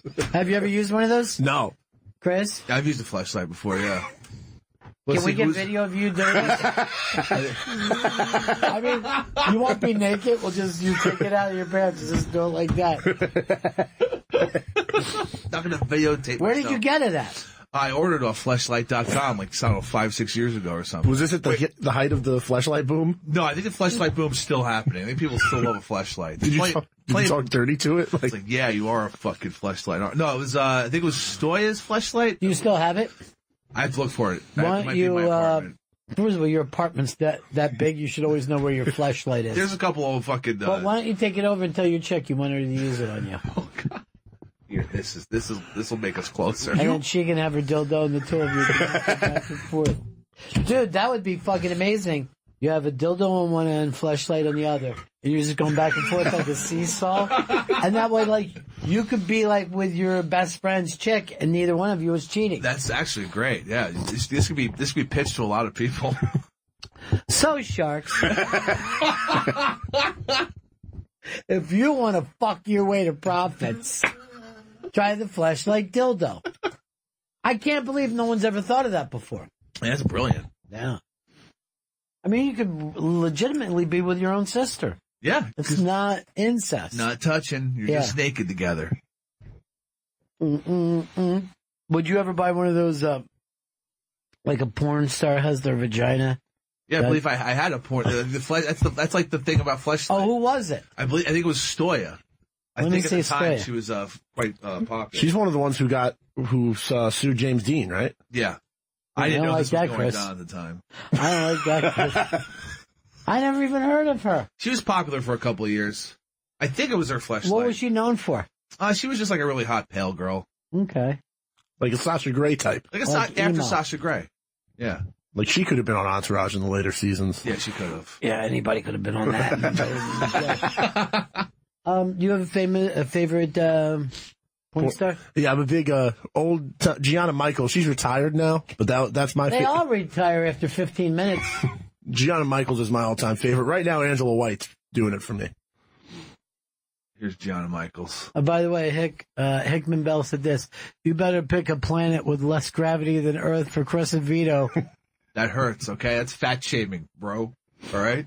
No, I've never heard of her. Yeah, she retired a few years ago. She was big on those are big fake tits. It looks like she's got an ass. No, those are hers are natural. That gigantic and natural. Yeah, you can tell in motion that they're natural. No, what is she famous for, Vito? She's a dirty talker. She's mostly on the Bang Bros and Brazzers, Reality Kings networks. You know, she's like dirty talkers. Yeah, dirty talkers are cool. I guess the best dirty talker would be Ava Devine. She's pretty well known for that. I don't even know Ava Devine. Her asshole fell out in a scene. Jesus, man. That's what you like. It was pretty fucking crazy to see when you're like 12 years old to see an asshole fall out. That's going to turn me off. Not going to be able to come for a while. Jim and Omaha. Hi, I think Chris is on to something. I asked my Siri who can receive my information, and it said elf, E-L-F, an elf like Santa's little elf. I think they know more than we think we know. Yeah, I don't like it. Yeah, we all know they're listening because we were getting targeted ads on all our devices. That's the fucked up shit. Yeah. I looked at these. Wait, is that my music just started playing? That's like he's trying to get us to stop talking. Yeah, he just wants to play tunes. Listen to this music instead. But the weird thing is, I looked up these dumb sneakers that Sal Vulcano was wearing like a month ago. I haven't been able to get away from it since. I'm getting constant ads for the Lenny Bruce off-Broadway play. Really? Not everywhere. On every his, device. I saw it on his computer, and then he went on his phone, and I saw it on his phone. It's everywhere. Andrew, what's up? Hey, Ron.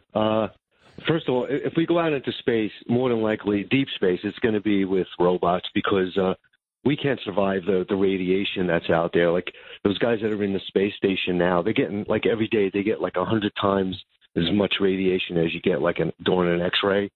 So you're talking like a couple of years. And if we figured out how to go at the speed of light, organic matter can't survive the speed of light. So it would have to be robots. And if Earl likes technology so much, how come he can't figure out how to run that board? Got fucking burned. Yeah. You fucking came back too early during our live read. And now that means they're not going to pay us. I did not have a cue sheet. You should be docked for that spot. I'll dock with him right now. Oh. Hey, Alan, Sacramento. Good morning, gentlemen, ladies, everybody. Morning. It's afternoon here, too. Hey, Roomba is mapping people's houses, collecting data on how often it's being used to go out and sweep up, and it's selling that data. Check the terms and conditions. To whomever wants to know, I don't know, how your house is shaped, how dirty you are. Maybe they could sell you. You can find out pretty easy the way every house and room is shaped in America. Those plans are already out there. Who's buying this? Cat burglars? First of all, I hate to tell you this, they're not actually cats. What? Like Catwoman.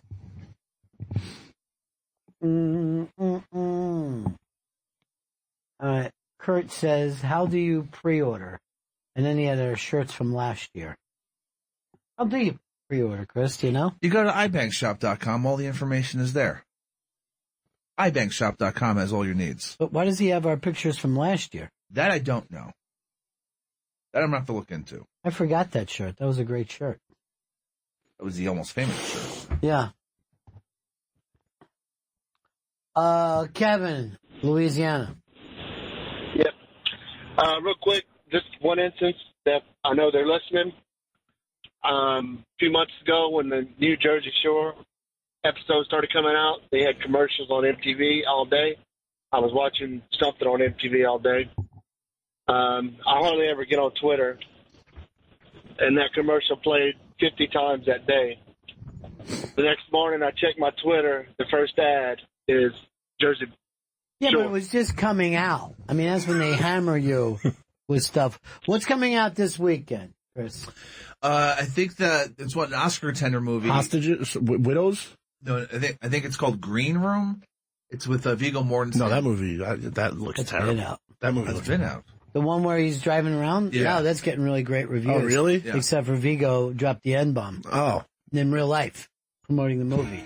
He goes, no one says the N-word anymore. Yeah. And everyone just went, what?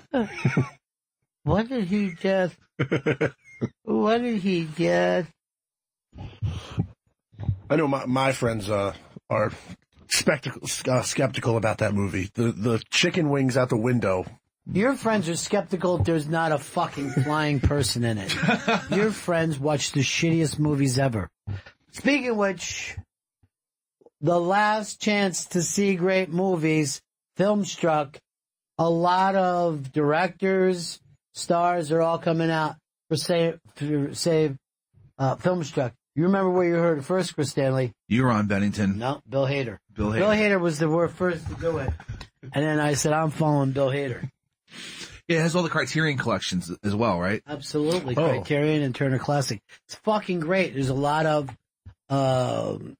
stuff where, like, you take a great director and they pick like 5 of their best movies and they talk about it.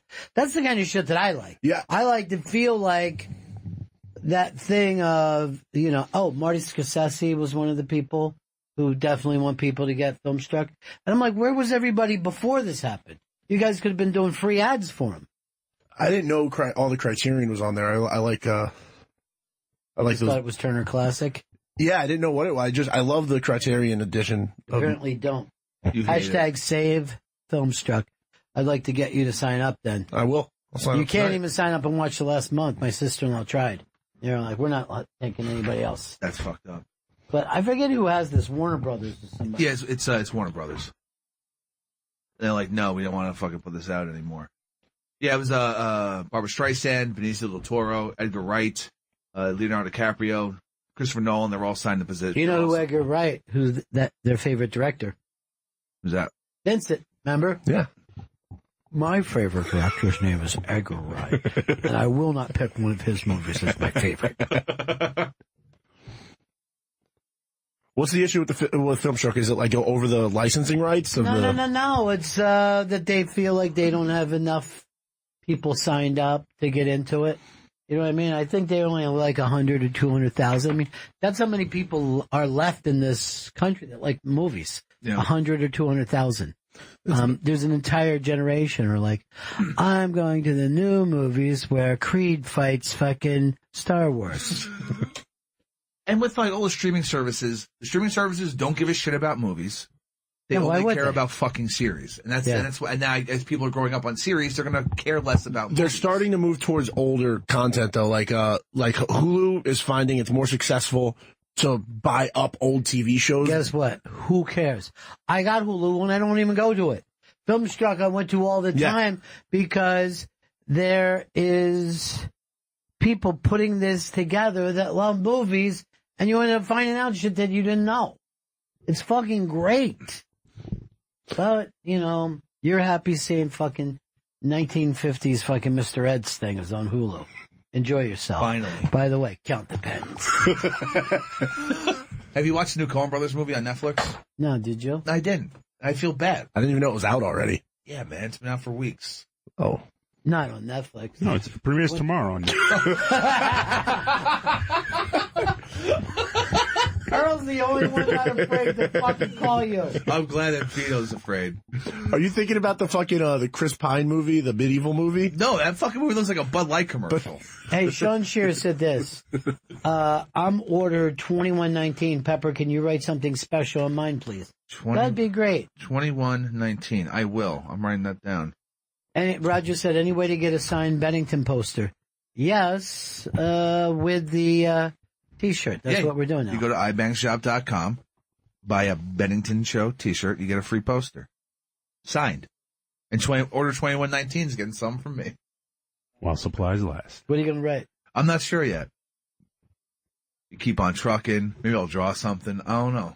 I didn't know that you drew. I don't, but I'll give it a shot. Let me see you draw something, anything that you feel like you're proud of. Okay, well, I can draw like a house. That could be cool. Yeah.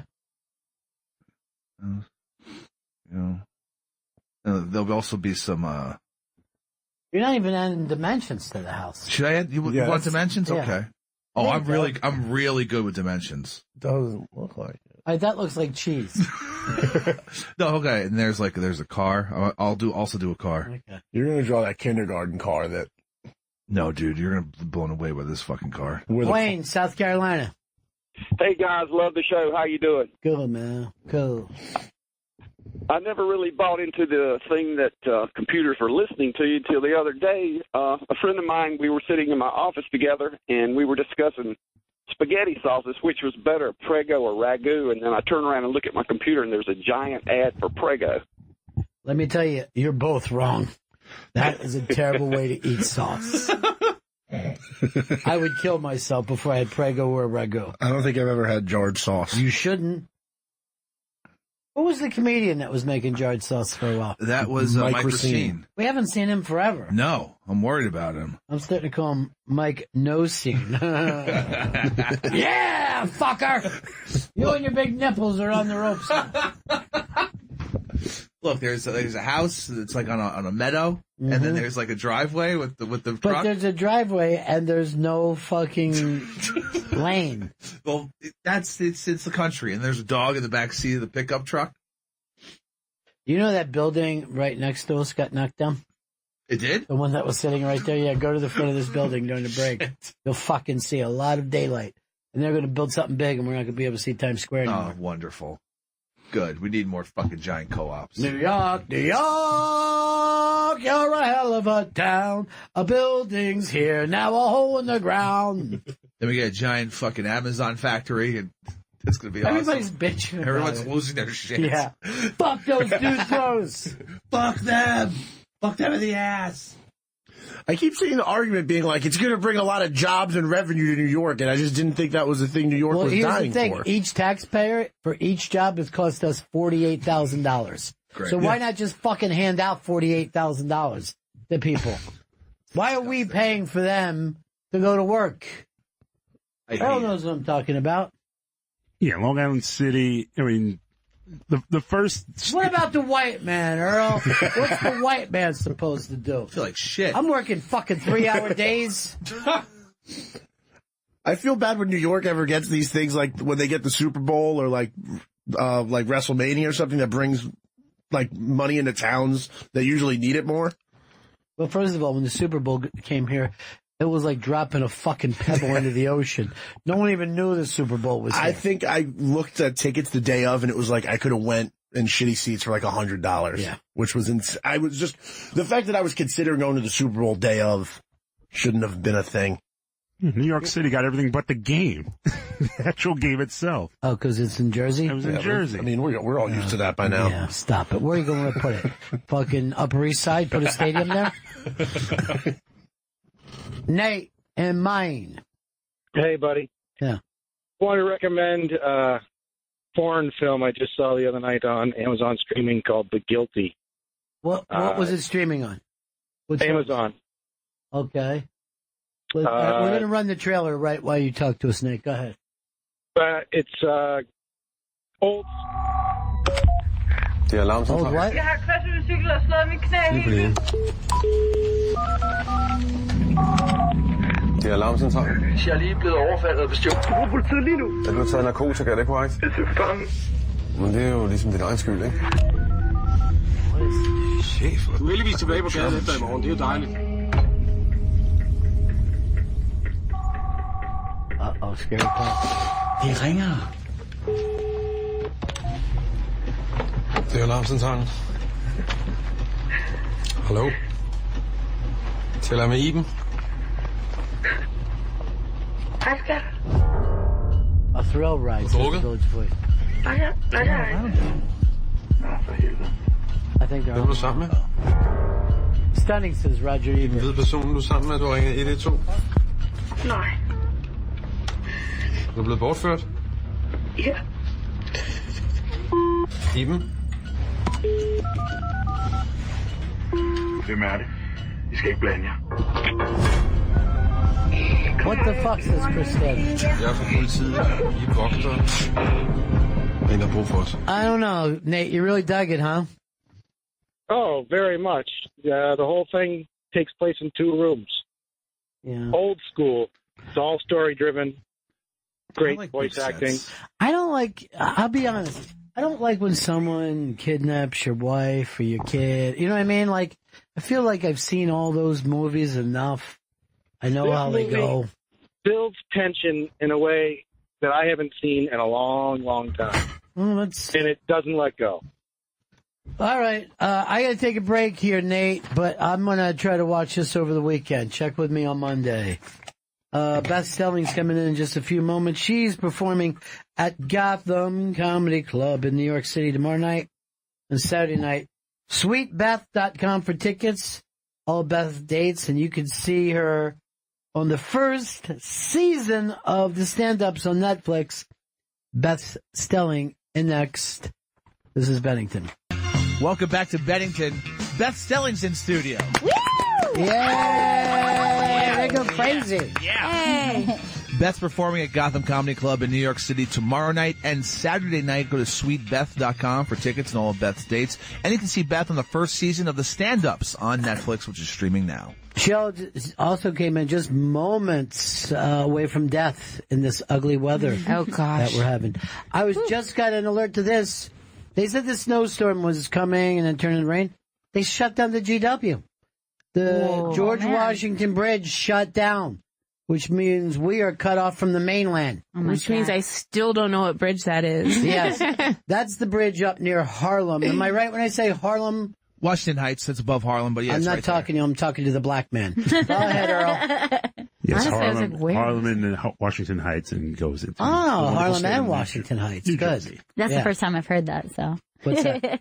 Yeah, the right way. Heard it the right way by somebody who lives there. Beth, how are you? You're living in LA now, right? I am, yeah. So this is all weird for you now. I took a red eye, landed this morning. I was here this morning in the studios doing Nikki's Show You Up. Oh, yeah. Took a little break. Took a little nap and then time here for yourself? I am, I'm back. You went back to Nikki's house, took a nap, and everybody's enjoying. You lived in New York before? Yeah. So, I chose LA. I came up in Chicago, and then everybody kind of ends up doing this sort of mass exodus with your little group of comics typically. And so when I had to choose between New York and LA, I was like, where am I going to be happiest? I remember Kyle Kinane sort of saying, like, wherever you're going to be happy. He's like, in New York is a $10,000 detour because LA, you're just going to end up here anyway. You're going to go there. Yeah. So I was like, okay, I'm going to listen to Kyle. I mean, he was a Chicago guy. And, so I went. And then I always felt like the dream would be to get a job that brought me here. And then that happened. I got to work on Crashing for season 1 and 2. Yeah. And so I got to move here. We start writing it in LA and then move everything over here to Greenpoint. Now, that's interesting because when what is he spray painting over there? I don't know. I just that's glass cleaner. Oh, I had no idea. As someone who used to clean windows. I thought he was tagging the place. Yeah. Since that's shade. That's Eminem's station. He just wrote, I quit. Yeah. That would be a fun way to do that. Yeah. That's glass cleaner works best with newspaper. If you spray that kind of foam and then you wipe it off with newspaper. See, at my building we have someone do that. So I never had to do it myself. Now, did you do it in buildings? The bagel shop I worked at. Oh. Yeah. I thought maybe you went up high. I was in the bagel industry for many years. The bagel industry. Is that the formal term? A bageler? No. I mean, I made sandwiches for people. Perfect, beautiful, delicious sandwiches. Were you happy with your bagels though? Oh my gosh. I take great pride in my jobs. I like doing no matter a good what job your job at everything is. I do, yeah. I like making a good sandwich for somebody, unless they're a dick. I never took pride in any job I've ever had, and I worked at a hotel, and I used to just tell people that we were sold out. And they would go all the time. It was like, and they would go, but the entire parking lot is empty, and I'd be like, yeah, I know, right? Weird. That's they're weird. all at the convention, the car convention.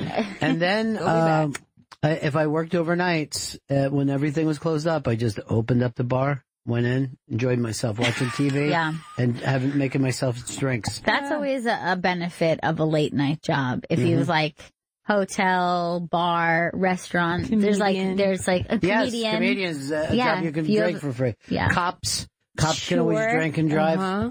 But when I I'm not worked in getting a motel, I would sell rooms to kids that were out of order. And I say you could only be there for an hour. It would be like, it was near a college. I said, I'll get $20. You got to fucking be out of there an hour and make the bed when you're done. And I would keep renting that room throughout the night. Oh my God! But then the sheets aren't getting washed. No. But they were also kids. Jizz sheets. Yeah. But here's the thing. Most of those kids would be banging in a field. It doesn't matter. They're young. And the other thing I would do that used to have to, it was an old school thing where you had a cash register and you would end the day and start a new day. Right. And I would always rent one room in between the old day and the new day in a place that didn't exist. And that money was for me. Oh, nice. I made more money then than I do now. That is wild. Yeah. I see. I would have been too scared. I'm like a rule follower. I'm not. I'm like, I would have been scared of doing that and getting caught. And Grace, you going to go meet your idol? I'll figure that out right now. Yeah. Is it Corrigan? No, it's Trey from Fish. He doesn't want to meet Corrigan at all. Were you down there with Corrigan? Yeah. Yeah, How's close he friend looking? Billy Corrigan. You have a moment, you two, just locked eyes? He's much taller than I thought. Is he really? I was wrong. I was sitting there with some friends and I said, "Is it I love sex?" And they're like, "No, that's Morrissey's Playground." Yeah. But I like Also that good. song. Yeah. He's a rat in a cage. Yeah. Yes, exactly. despite all his rage, he's still just Did a he rat get in in a a little bit of trouble? I think he's a What right-wing happened? guy, so everyone's always mad at him. I think he does. He puts his foot in his mouth. Okay. Now and again. I That's think. all I have vague. I have an inkling. I think his statement were women, they're as dumb as black people. And everyone was like, hey, Bill That's offensive to no, it most wasn't. of us. Oh my But I was God. just trying to get something to get your ire up. Yeah. I don't know what it was. Why do you like Phil? Or what is his name, Trey? Trey Anastasio. Yeah. Wow. I have some friends that would be thrilled as you are. Lead singer of Fish, created the band, co-writer. He's the writer? He's the co-writer of all the songs, yes. Welcome, this is a farmhouse. Oh, you two had a moment. You guys should get together. Yeah. I'm currently taken. Hey, will you say to him, why can't you write better lyrics? I'm not going to say that to him. No, I won't say that to him. You like him? Yeah. Yeah. Are you He's a fish smoke head. the jazz salad? I don't know what that is. Weed? Oh, yeah. My Jazz friend Monica Martin Yeah. calls it jazz salad. Oh. It would made me laugh when No, your friend's hilarious. She's way funnier than me. She's Easy. No, Easy. she's Now a you great crossed the musician, line. actually. She's what? She's a great musician, Monica Martin. I wish I was a great musician. I know, when it just comes easily to you like that. Can I tell you Can you something? imagine having just a beautiful voice that just is your gift? This is an annoying thing. Gail taught herself guitar, was writing beautiful songs. She broke a guitar string and never did it again. And I mean, she was fantastic. I was able to teach myself very basic guitar. I mean, I it was know, not but then bad. you could write songs off of it. That's pretty cool. in my And you youth. sing a little, or you sang a Oh, lot? I sang a great. little. Yeah. That's cool. Stop it. You're always hard on yourself. So you won't go back and get the string fixed? Just No, take it's it over. I into, took like, that as a sign from God. No, it's string broken It meant and it's over. you There he advance is. to the There's next Trey level. walking by. There he goes. He's just walking by without you. No, that's Yes. not. Yeah, the guy behind him. No. The second guy, yeah. Yeah. He looks like a mix of my ex-stepdad, and Woody Allen. Your ex-stepdad looks like Woody Allen, or No, just, that yeah. looks like that guy. You guys know my ex-stepdad. Do we? No. Oh. I thought maybe you had a famous ex-stepdad. I don't know. Steve in Jersey. Hey, how's it going? Good. I calling with a compliment for Michelle. When you guys had Emmy Blotnick in the other day, you talked about people who go to New Joke Night at the Comedy Cellar, but don't really tell new jokes. I've been there probably 10 times in the last 2 months. Michelle, every time, new joke. Do you think that Every Michelle single Wolf time. is in here right now? Is that it? Oh, You do no. have curly hair. Is this Michelle Wolf? No, this is No. Beth Stelling. But listen, Oh, my goodness. I the also voice. have curly hair. Yeah. The voice. Oh, really? Really? I didn't notice that. No, I don't think We so. have such a distinct, such a distinct voice. I think you both have distinct voices that do not sound alike in my mind at all. All right, I'm going We to hang up forgive you, the but chain here's the now. thing. So, We'll pretend this yay. never happened. The scoop is what you're saying is new joke night. Michelle is always actually doing new jokes. Yeah. Yeah, It a lot really of does. that's cool because a lot of comics, you're right, just don't want to take the hit, so they kind of. And Ron and Emmy talked about that when she was in. I think a And, lot of people start with new jokes and then just bail out and do the tried and true. Well, yeah, because you're going to bomb if you just do all new. So once people see it's not working or it's not like the reaction they're used to, then Yeah, they're just like, and fuck And this. this dude calling, you're a Yeah. regular at New Joke Night? Yeah, he's already off, but yeah, he Oh, is. you hung up on He him. says he's been there 10 times. And it's always Michelle doing new. It's Michelle will do new jokes, and like I said, Emily Blacknick will always do new jokes. That's Is there like, you don't have to name names, but is there repeat offenders of using old jokes? You can name names if you want. Yeah, Mike Fenoya. I'm just going to put it out there. Mike Fenoya I'll see him. does. He actually said this. I don't know if you give me keeping an eye on this Obama character. No. Yeah, he does. No. Yes. Are and you- I'm like, you're joking. And I yell, old. That's old, Mike. I'm trying to think of who else I've seen do really old stuff there. I've done it once. Yeah. I followed Soder, or maybe he followed me. I can't remember. I just know he was before or after me. And I guess I'm not always in New York enough to know if his were all new or not, but he killed. Yeah, he kills.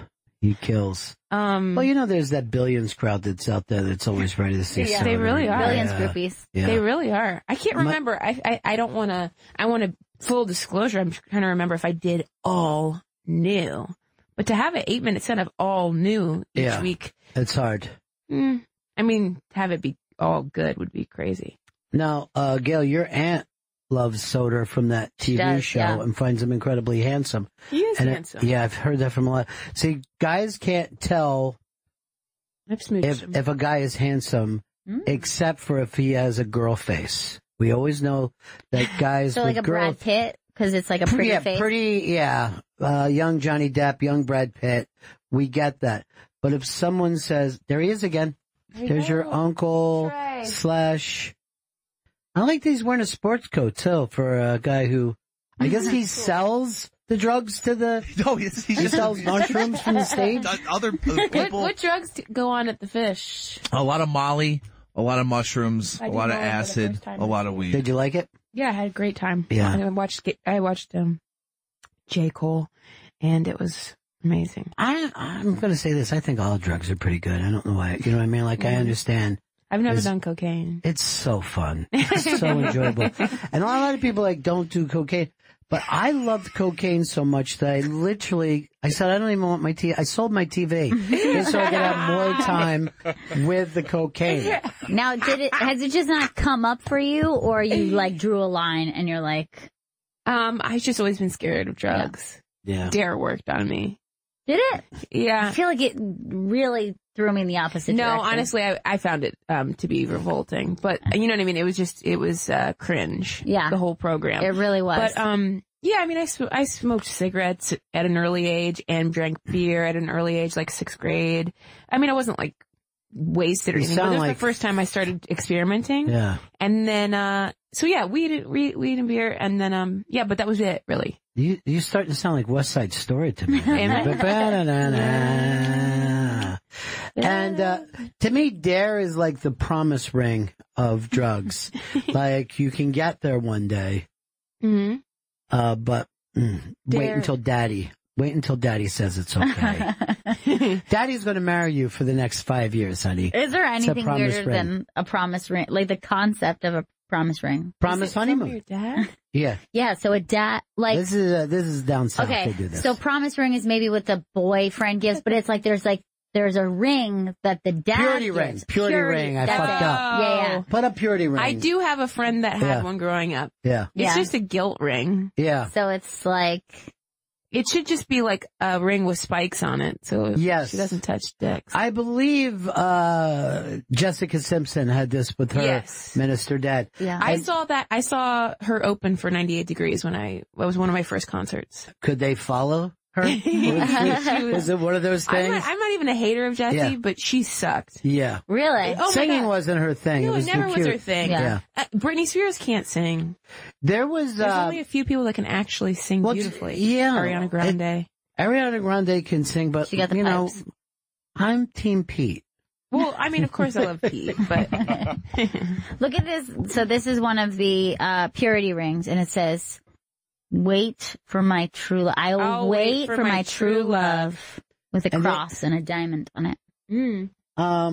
Now yeah, so girls are supposed to save themselves for marriage. Boys are supposed to sow their wild oats. Right. So what about girls? That leaves us with just a hoot full of oatmeal, I guess. I mean, what are we doing? I like you called it a hoot. Yeah. Yeah. But yeah, that is a weird thing. But if you watch the Jessica Simpson special before she did Honeymooners, whatever her show was, Okay. it was her marriage, and they sat around and talked about her virginity even during the ceremony. And the minister was like, "We know Jessica has saved herself for tonight." And it was so imagine? fucking uncomfortable. Yeah. That's so creepy. And then I when know. she- I think I don't even like the giveaway in a way. Yeah, that's giveaway awful. it's a giveaway. Your dad's supposed to give you away. I give you. Like he never had yeah, me. Right. Now I give this gift to Here's you. the untouched goods. Yeah. Pure. Pure as the day she was born. Test it if you want. I assure you. Test it now. Like it was a Coke deal. And you just stick it in. Ah, there you go. You wouldn't get the reference. I wasn't right. One of my favorite Coke jokes, though, is I've never tried cocaine. I've only smelled it. You know, that makes me a miss fun the street 80s. joke. It really does. Fun street joke. Yeah, it is a fun street joke. Although, back then the comics just did it as if it was their own. Yeah. Really? Yeah, funny. I don't like Coke, but I like the way it smells. Always killed. Yeah, always killed. Might have been Belzer's first. Check on that, would you? I'm kidding. There's no way. You don't have like a little Go joke. back to Belzer's Instagram. Scroll down. Yeah. He's in France now. He's made so much money, he could retire to France. Damn. Yeah, that's the way to check out, Yeah. right? Like you just say thank you, America, goodbye, get on the Au plane and revoir. leave with the A loot. biento. Yeah. Earl just found out that where are you from in Africa? Where are your people from? Benin. And when we begin, Cameroon, Cameroon, Ivory Coast. He's thinking about going back. Okay, so you're saying you just found this out, and Yeah. through He what did way? Do the DNA test. Okay, so it basically traced you back to those places. Yeah. I haven't done one of those yet. Wow. So do you know a family there, or No, not at all. You would just probably you really considering visiting? Always did. Yeah. I always wanted to go there, but now I really Now you never have even- to. Dude, I was there last year. Oh, Cameroon? yeah, it's all black now. Oh my so- gosh. I mean, seriously, the train station's shut down. The train station's gone, Earl. How are you going to get around? That's the only thing that my parents used to yell to me about the old neighborhood is they shut the train station down. Like, because of just quantity of black people? Is what the Yeah, I idea? guess. They're like, you know what? No trains. Yeah, I don't know why they did it, but that was my introduction to racism. Right, I was going to say, I think it was just racism. Yeah. Oh, I'll be going back for that for Thanksgiving, too. Yeah. It is taught. I think Yes. that's the one thing we must learn. Yeah, I don't think And you... unfortunately, it's not getting stopped being taught. But the thing is, it's also the perfect way to rebel. So it's like if you have racist parents, like it's a very easy rebellion just to not be racist. Yeah. Yeah, but it's not as easy as you think. Yeah, that's true. But I think if more young people thought that way. Yeah, it was like difficult to change their mind. By the way, did you see those young people in Wisconsin at their prom picture, the young men? Oh my God. I write for I Love You America with Yeah. Sarah Silverman. Yesterday we shot our last episode of just, this year. Ideally we come back, fingers crossed. But, we do this little quickie monologue on it. So it's on her Instagram right now, but she covered, we talked about that. They're all giving the Heil Hitler sign. It's unbelievable. Really Not bizarre. all of them, I should say that. Some of them are, and a few of them are actually. But some of them just rejecting laughing it. and having a good time. Yeah, but I guess the photographer said, "Oh no, I was just telling them to wave to their parents." Because like an adult photographer took it and tried to sell it on his website, and he was loving it too. Yeah, yeah. Sell it on his website for people who want to whiten up their bedroom, frame it. Like, here's one. Let's find. Like, this kid isn't doing it, but he's fucking falling out. Like, he's having the time of his life. The guy in the top right, basically. Yeah, this guy actually doesn't he got a little happy. press for, his name's Jordan Blue. Yeah. And he basically said, I'm openly gay, and these guys have always bullied me, and I didn't want to do that, so I didn't. And the idea of Sarah's monologue is just, intersectionality. Basically, when you can recognize hate, you can stop it because he's experienced the same hate that these people are giving. It does really look like a Nazi school, though, doesn't it? It does. We put it in sepia tone, and Sarah was like, "Look at this photo from the 1940s, 1930s." You love doing that show? I love the show. Yeah, I'm wearing my little. I will tell you this. I love the America shirt. I mean, you're wearing whether it's come back or not. It gets a lot of press for being on that platform. I don't see anything else on that platform. Who will? Yeah. I mean, it's a constant struggle to get people to watch anything on there, and I wish they would promote it more. I really believe in the show, and I care about it, and Sarah's brilliant, but the whole I admire point what she's trying to do. She doesn't go to accuse. She goes, let's have a conversation. Yeah, it's really just trying to bridge the gap and put some faces to liberals that aren't just like who some of these people think they are. Right. She went to a home in Montana, Wyoming. At some point, too, like, people on the coast have to go, what am I missing? Why are people feeling this way? Yeah, What's happening? I think now it's very apparent that, like, I live in a bubble. Like, it feels very much like a bubble, and, like, it really feels like very difficult to relate. And I'm sure that there have been other times of history. This is not, the only time that something like this has happened, but it really has been such a strange awakening. Well, I think it's been brought up that this is the time that, a lot of white people realize that it was racism. Sure, I think that's always aware. I think that's the main Right. thing for a lot of people is whether they were outwardly denying that people weren't racist, they weren't acknowledging it at all. Yeah. So on some side of the spectrum, they're like, no, it doesn't exist. And then other people are just never considering it at all because they're going about their lives unharmed and completely privileged. Yeah. So I think now you're right. It's more like, oh, wow, I didn't realize what was handed to me. But also I think at birth. Yeah. The fact is that you could probably get away from racism if you were, raised that way. But you will never get away from prejudice. You will always find yourself with some kind of prejudice. A lot you did not think you had. You know what I mean? Yeah. Like I prefer big dicks. Exactly. And you've got to change that. Yeah, it's 2018. Come on. So sorry. It's the time of the small penis. Tiny. Yeah. The year of the shorty. This guy's coming out with small dicks. Fuck yeah. Finally, it's coming up. It's our year. Yeah. Earl, has there ever been a time where it didn't feel like there was racism for you? No. Yeah. Never. No. It was always there, whether it was subtle or not. It was always there. I think people are denying the subtleties of it. Yeah, and I think that's another thing that is now we're kind of holding a candle to is that, like, you don't have to be one of these kids giving a Nazi salute to have racism in the way you think. Yeah, and prejudice in the way you think. If you just think of Earl, how often is he in a neighborhood filled with white people, and how often are white people in a black neighborhood? Because when you are, you're way more aware of it. Mm-hmm. You know what I mean? Like the actual feeling of being a minority in the way that you are a minority in that moment. You're kind of paying attention. You know what I mean? You're like, oh shit, I'm on the other side of 110th. What the fuck is going on? I'm different. But do you feel that heightened thing when you're like anywhere that would be considered a white neighborhood? Like when you're walking with me to the Upper East Side, you're like, oh shit, there's a lot of white people here. Yeah, I mean, I remember growing up, we were bussed in. We were bussed into an Italian Jewish neighborhood. Yeah.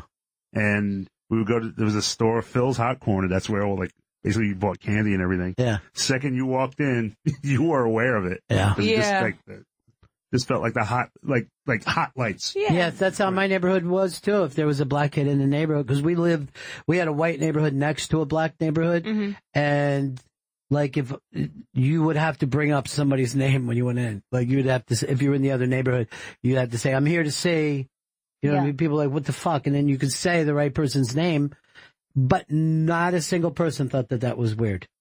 Not a single person thought, "Hey, you guys, you know, this whole thing is bizarre." Right. Yeah. Man, that's really weird, because then you're thinking about like how quickly things can happen in a generation. Yeah. Like when you're talking about degrees of racism. Sure. But I remember, here's the weird thing too. We loved black music. We loved black fucking sports stars, and then we would have fistfights with black kids. Never occurred to anybody that was weird. And now look at me, my best friend. My best friend in the whole fucking world. I'm going to take you back to Thanksgiving. Yeah, that might not go over well. No, it definitely wouldn't. No, not in that house. Some things never change. Plug away, Chris. You're not going to get to meet Trent, so plug away. Beth Stelling's performing at Gotham Comedy Club in New York City tomorrow night and Saturday night. SweetBeth.com for tickets and all of Beth's dates. I Love You America is available now on Hulu, and you can see Beth on the first season of the stand-ups on Netflix. How did that work for you? Do you get a lot more recognition now, or? Yeah, it helps on the road, absolutely. Yeah. You know, like basically, I've been doing stand-up for about 11 years, and so typically gathering your crowd is just like drops in the bucket, you know? And these things and opening for people that I love and care about, like opening for Sarah or Mike Birbiglia, that helps, because then, you know, you have a similar sort of crowd that would also like you. Right. That's how they learn about people. Yeah, like so that helps big time. Yeah. But yeah, the Netflix definitely was like, instead, it was more like a pour in the bucket. That's You know, great. more people come out to see me. It depends on the market, you know, like I don't, there are some places I do better than others, San Francisco and. Birbiglia, by the way, is playing right I'm across seeing him the tonight. street. Yeah, that's crazy, right? Yeah. I forget how long they say, like 13-week run. It's pretty nuts. Yeah. When you think you could stay in the same place like that. I know, and do the same thing every night, Yeah. sometimes twice. Yeah, that's wild. Matinee and evening. I saw like I'm excited when to see how it changed. Ari's Netflix special picked the up. back-to-back? Yeah, and that was like a real slow burn. And then like it was like months and months, like maybe even 3 months later, and people started to explode. You know what I mean? You're Yeah. like, oh, they don't watch Netflix right away. You know what I mean? Like Absolutely you not. don't, Yeah. you don't know when they're going to watch it. Right. I still have people watching mine came out last July. Mm-hmm. And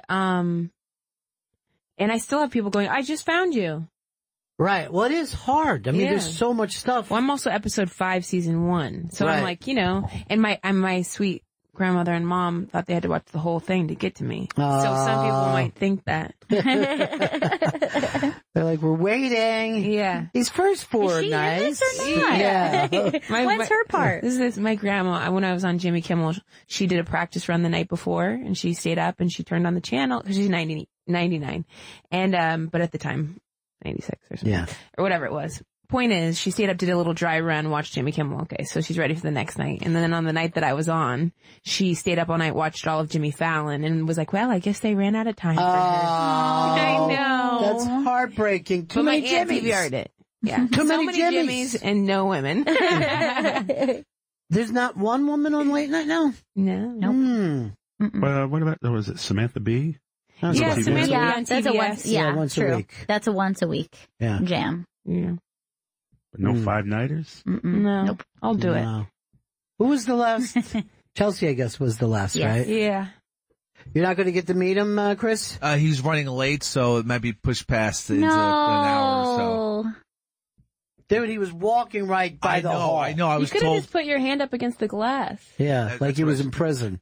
Like he was your dad in jail. I would just start taking my shirt off. Midnight Express. Look, Vito looks just like you. Why don't you go have him have his picture taken No. with you? It's perfect. He won't appreciate it like I would. It literally looks like a shadow. I know. Chris, I feel like you should be wearing the hat like Vito is, because No. Why don't we get It for looks good on Christmas, let's him. get you guys matching outfits and you have to wear them every day. Not every day. I want a uniform. just like a jumpsuit, something really sensible. Oh, okay. Little elves. Yeah, they're... Elves. I don't know if we can legally use that name. No, I meant like Christmas elves. Is it wrong? Oh boy, that's. Can we bleep that? Yes. If we're going to start bleeping stuff, let's all yell something out. Oh, at the yeah. same Just to get it time. out of our system. Yeah. I have one picked out right now.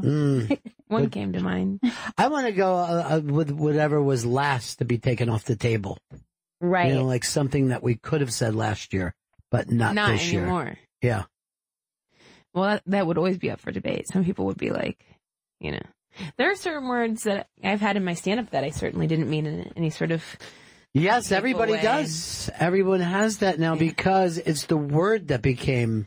Yeah. So. Well, and also to some, whatever, it's a case-by-case basis. I think sometimes to say, like, you know, for example, I guess the little people example comes to mind. Yes. Some are completely okay with some of the other terms. Some of, But, you know, Big J, his thing just came out in Degenerates, and he was telling me, because he doesn't say transgendered, yeah, right, that he's getting more complaints.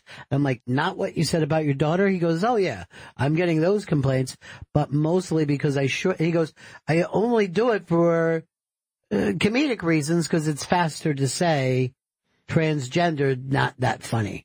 And it takes longer. Oh, why? He said tranny. Oh, He was using the term tranny, and he talks about how, like, he was not even aware that what he was saying was wrong. Oh, I He was haven't watched the bit. In the bit, does he say it wasn't sure? I didn't know it was okay. No, he was saying he was, yes. Wait, sorry. thought- On, like, the tape special, he says, I Yes. didn't know this was not Right, okay. so he was referencing, like, Okay. having brought up, like, talking about a story, and he calls her a tranny, and people are like, that's not okay. And he's like, well, what am I supposed to say? They tell him transgendered.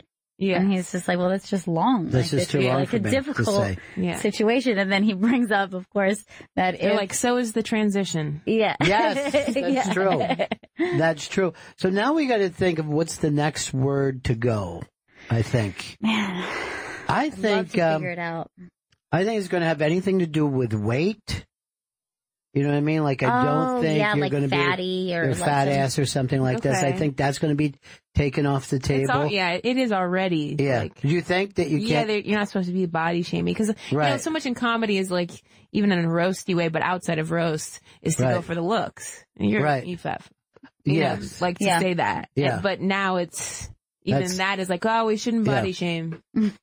I'm really hoping the ageism is out the door. I have a friend I'll feel who's- more empowered. I was a friend who's from India, and she told me that their fatty is a term of endearment. Mm-hmm. So she has to stop herself from calling us and her friends fatties. Well, Oh, like, hey, fatty. Hey, yeah, fatty. like it's almost like cute, like almost I'd rather cheating. that Yeah. than Yeah. when someone. I'm one of those women that doesn't like it when friends are like, "Hey, bitch." I just don't. Oh, like you don't it. like it. Yeah, I'm not like Yeah. offended. Yeah. I'm just sort of like, what are we doing here? Just say my name. I don't, like, Hey, bitch. yeah. I've always kind of been pro bitch. But here's the thing though, I think it's because it dates back to like an 8th grade friend that I'm like, no, you actually hate me. Right. Like I got the part in this musical and you hate me. Yeah, what is, I don't think we've ever taken any of the women's stuff off the table, right? Right. I mean, actually, it went opposite, right? Like at one time, saying cunt was really bad, Right. and Now now it's we've just- kind of like been we're like used to it. Let's Yeah. just throw it out Maybe there. dyke. But that's yeah. another one that people have Yeah. Yeah, I think that claimed one's, is like, there's a same Yeah. with, like, yeah. Queer or like, yeah, exactly. But that also means that that if you are it, you can say it. right, If you're not right. like, sure. People, Earl I knows think people the are word. like proud dykes. Yeah. Sure. But Earl knows the word that he can say and we can't. right. Yeah. But you don't. I opt not to say it. Yeah. Right. Because it Because just you meant- hate it. I hated the word. I've always hated the word. Yeah. Because it meant something entirely Awful. different. Oh, yeah. Absolutely. Yeah, I can understand that. I think it means you're a good rapper. You know what I mean? That's the way I use it. I use Oh it my in the term God. that I really think you're a great Earl, rapper. are you okay here? She's gonna set up a safe space for you. Yep. The safe space right Take my now is hand. Astoria. Chris, one more plug. You're not going to get to meet your hero today. That sucks. This That's does really suck. lame. I just Wait, wanted it's not to happening try. anymore? It's not happening. It's not At all? happening. They just said he was too busy Yeah. as he walked by here. Fucking strolled. I even walked. Strolled, Rod. You hate him now? I can't stand it. What? I'm done with it. Look, Beth Stelling, she's performing at Gotham Comedy Club in New York City tomorrow night and Saturday night. SweetBeth.com for tickets in all of Beth's states. You can, I Love You America, that's available now on Hulu. And you can see Beth on the first season of the stand-ups on Netflix. She's crazy funny. She's absolutely hilarious. Thanks so much for stopping by and coming out in this weather. Yeah, This well, listen. horrible Thank weather. you for having me. Welcome. This is a shit house. Yeah. Not farmhouse anymore. Yeah, it's all Trey. sad. Trey, take time to meet your number one fan. Is it great when your heroes treat you that way? No, Ron, it's awful. It makes me feel less sad. I guess on that end, too, it's kind of like, I bet a lot of people do it to him, but still, I'm sorry for you. Although we just saw that he wasn't in a hurry. He didn't seem like He's lollygagging down to the goddamn lobby. He was moseying. Thank you guys for having me. Thank you. We'll see you next time you're in town, okay? Yeah. All right, that's it for us. See you tomorrow.